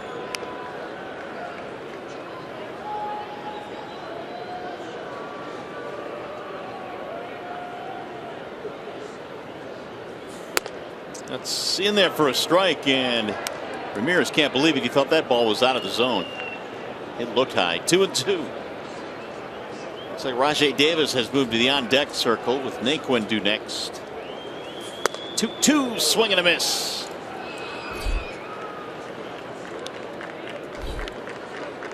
Here's our 1-800-CALL-SAM call of the game. Buck Farmer has been pitching some really good baseball in the limited time that he's been out there. Fastball up for a pop-up, and then a huge ground ball to get a double play to get out of the 1 inning, and then the fastball with a lot of life at 95 miles an hour. And take a look at his last 4 outings. I love the opponent's batting average. 111. He's only walked 1. That's always a good sign too, and no blemishes in the earned runs category. Rajai Davis will pinch hit now for Naquin. Ball 1 to Davis.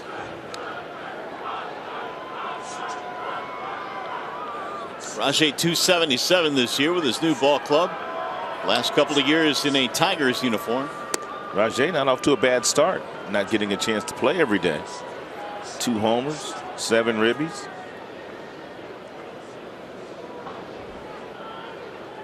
He really didn't like that last call by Conroy.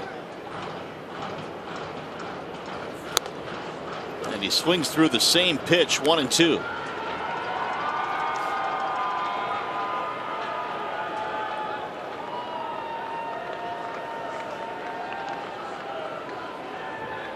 In the 2 years that Davis was with the Tigers, one of the more delightful people to be around. Ball missing high, 2 balls and 2 strikes. Always pretty much had a smile on his face whether he was playing or not. Brought some energy to the lineup. We know he can run. Here's the 2-2, and he rolled it foul. And for him to come to the ballpark with a smile on his face every day, you knew sometimes was tough, because there were days where Rajai probably felt like he should be in the starting lineup, but he was never looked upon as an everyday player in his tenure in a Tigers uniform. I thought Jim did a marvelous job with him as well. The year before Brad, he came the year Jim was here the first year, right? Or just 2 years? No, just 2 years. Just with Brad? Yeah, just Brad. Fouled straight back.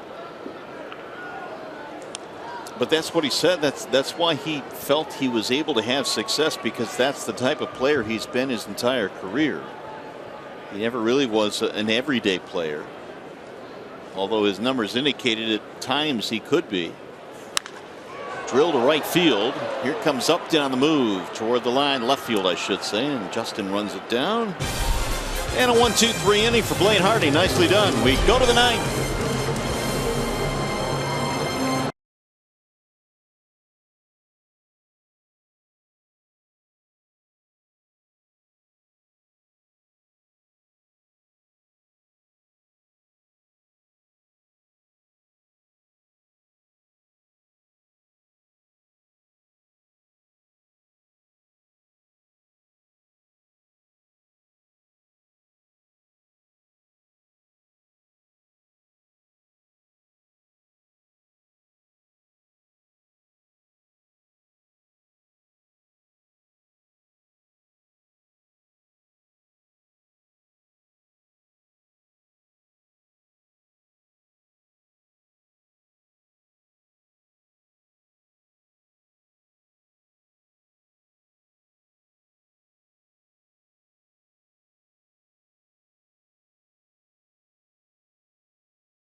We go to the top of the ninth now in Cleveland. Let's take a look at the big boys' big play of the game. Francisco Lindor, already 2 hits in his back pocket, came to the plate with runners on first and second and connected on a 2-2 pitch from Justin Verlander for a 3-run home run to put this game out of reach. Big night for Lindor. And the Indians holding on to a lead right now as we go to the ninth inning, and they have their closer on, Cody Allen. Yeah, obviously not a save situation for Cody Allen, but he has been struggling this year. His earned run average is approaching 7. Even though he's converted all of his saves, Terry Francona took the luxury tonight with a 5-run lead of getting Shaw, his setup man in the game, in the 8th, and now his closer Allen in the game in the 9th. Rajai Davis in center. Lonnie Chisenhall will come in to play right field. And Cody Allen facing Jose Iglesias. Good fastballs thrown by Allen, about 95. He also has a really good curveball. 12-6 breaking ball. Cody Allen, born in Orlando, lives in Texas now. Sliced foul down the right field line, 0-2.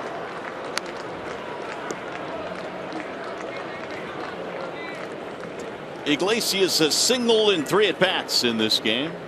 Tigers have actually out-hit the Indians 11-10, but the Tigers have stranded 8. Allen with the 0-2.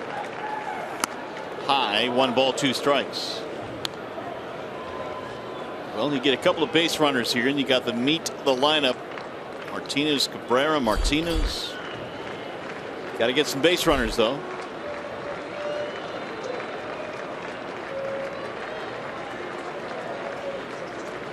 Here's the 1-2. Did he go? Negative. Gabe Morales down at first base, said he held.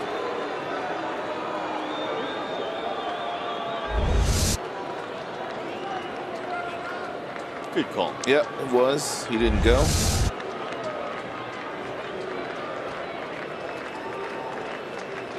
Here's the 2-2. Swing and a miss. Went that time. Elevated fastball. Yeah, he went up. That's the first strikeout for Allen. Top of the order now, Ian Kinsler.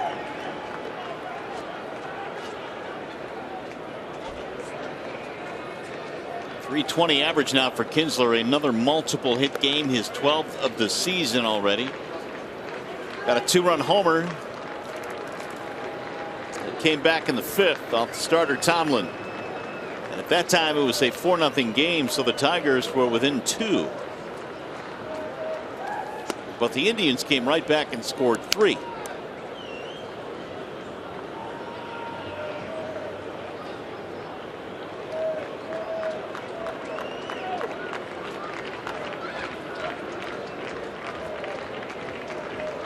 Here's the 1-0.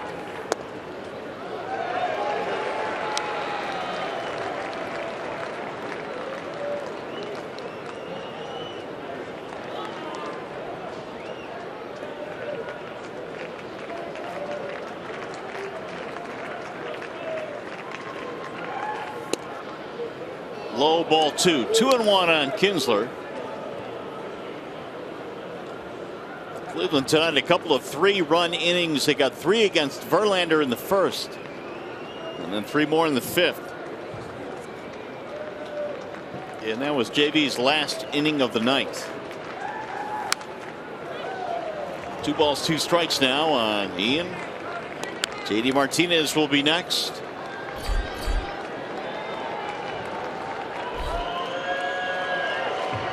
Cody Allen, 34 saves last year for the Tribe, made 70 appearances. He saved 24 the year before that.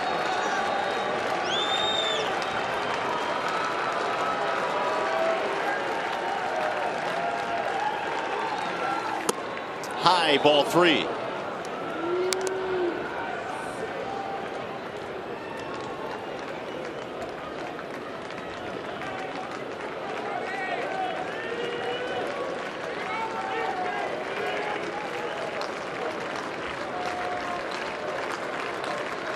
Here's the full count pitch.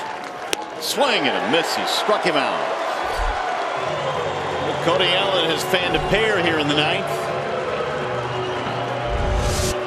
And 94 and swung right through by Ian. Might have been ball 4, but probably too close to take.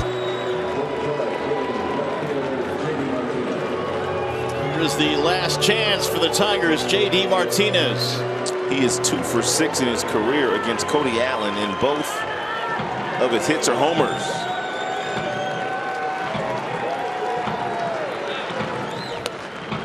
Ball 1. It's one thing that the Tribe very seldom did here this evening. They did not pitch inside very much at all. Whether it's Tomlin, Hunter, McAllister, or Shaw. And now Allen, just about every pitch outside.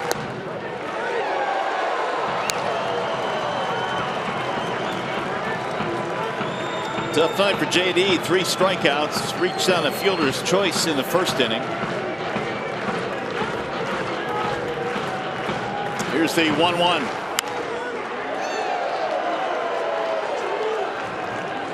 Now the Tigers down to their final strike. Well, Martinez is really going to have to fight to not strike out 4 times this evening. Tigers a strike away from watching their 5-game winning streak come to an end. JD trying to keep it alive.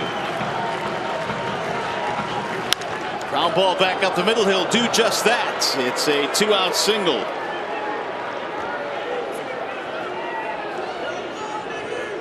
So that'll keep it going, and it brings up Cabrera.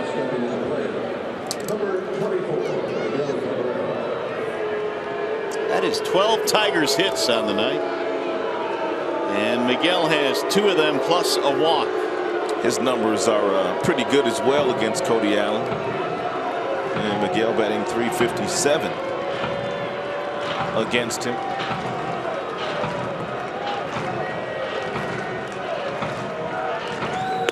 Good bender there. Ooh. 0-1.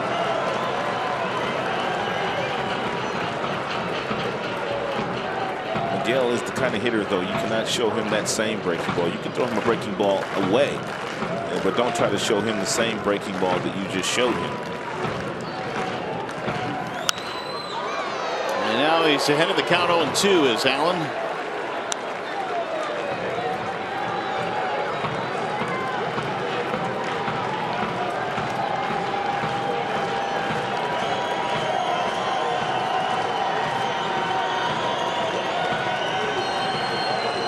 Cody Allen was drafted twice by the Indians, did not sign in 2010, but signed in 2011 in the 23rd round. Got him, strike three. Cabrera caught looking to end the ball game. Wicked, nasty curveball painted on the black, thrown there by Cody Allen.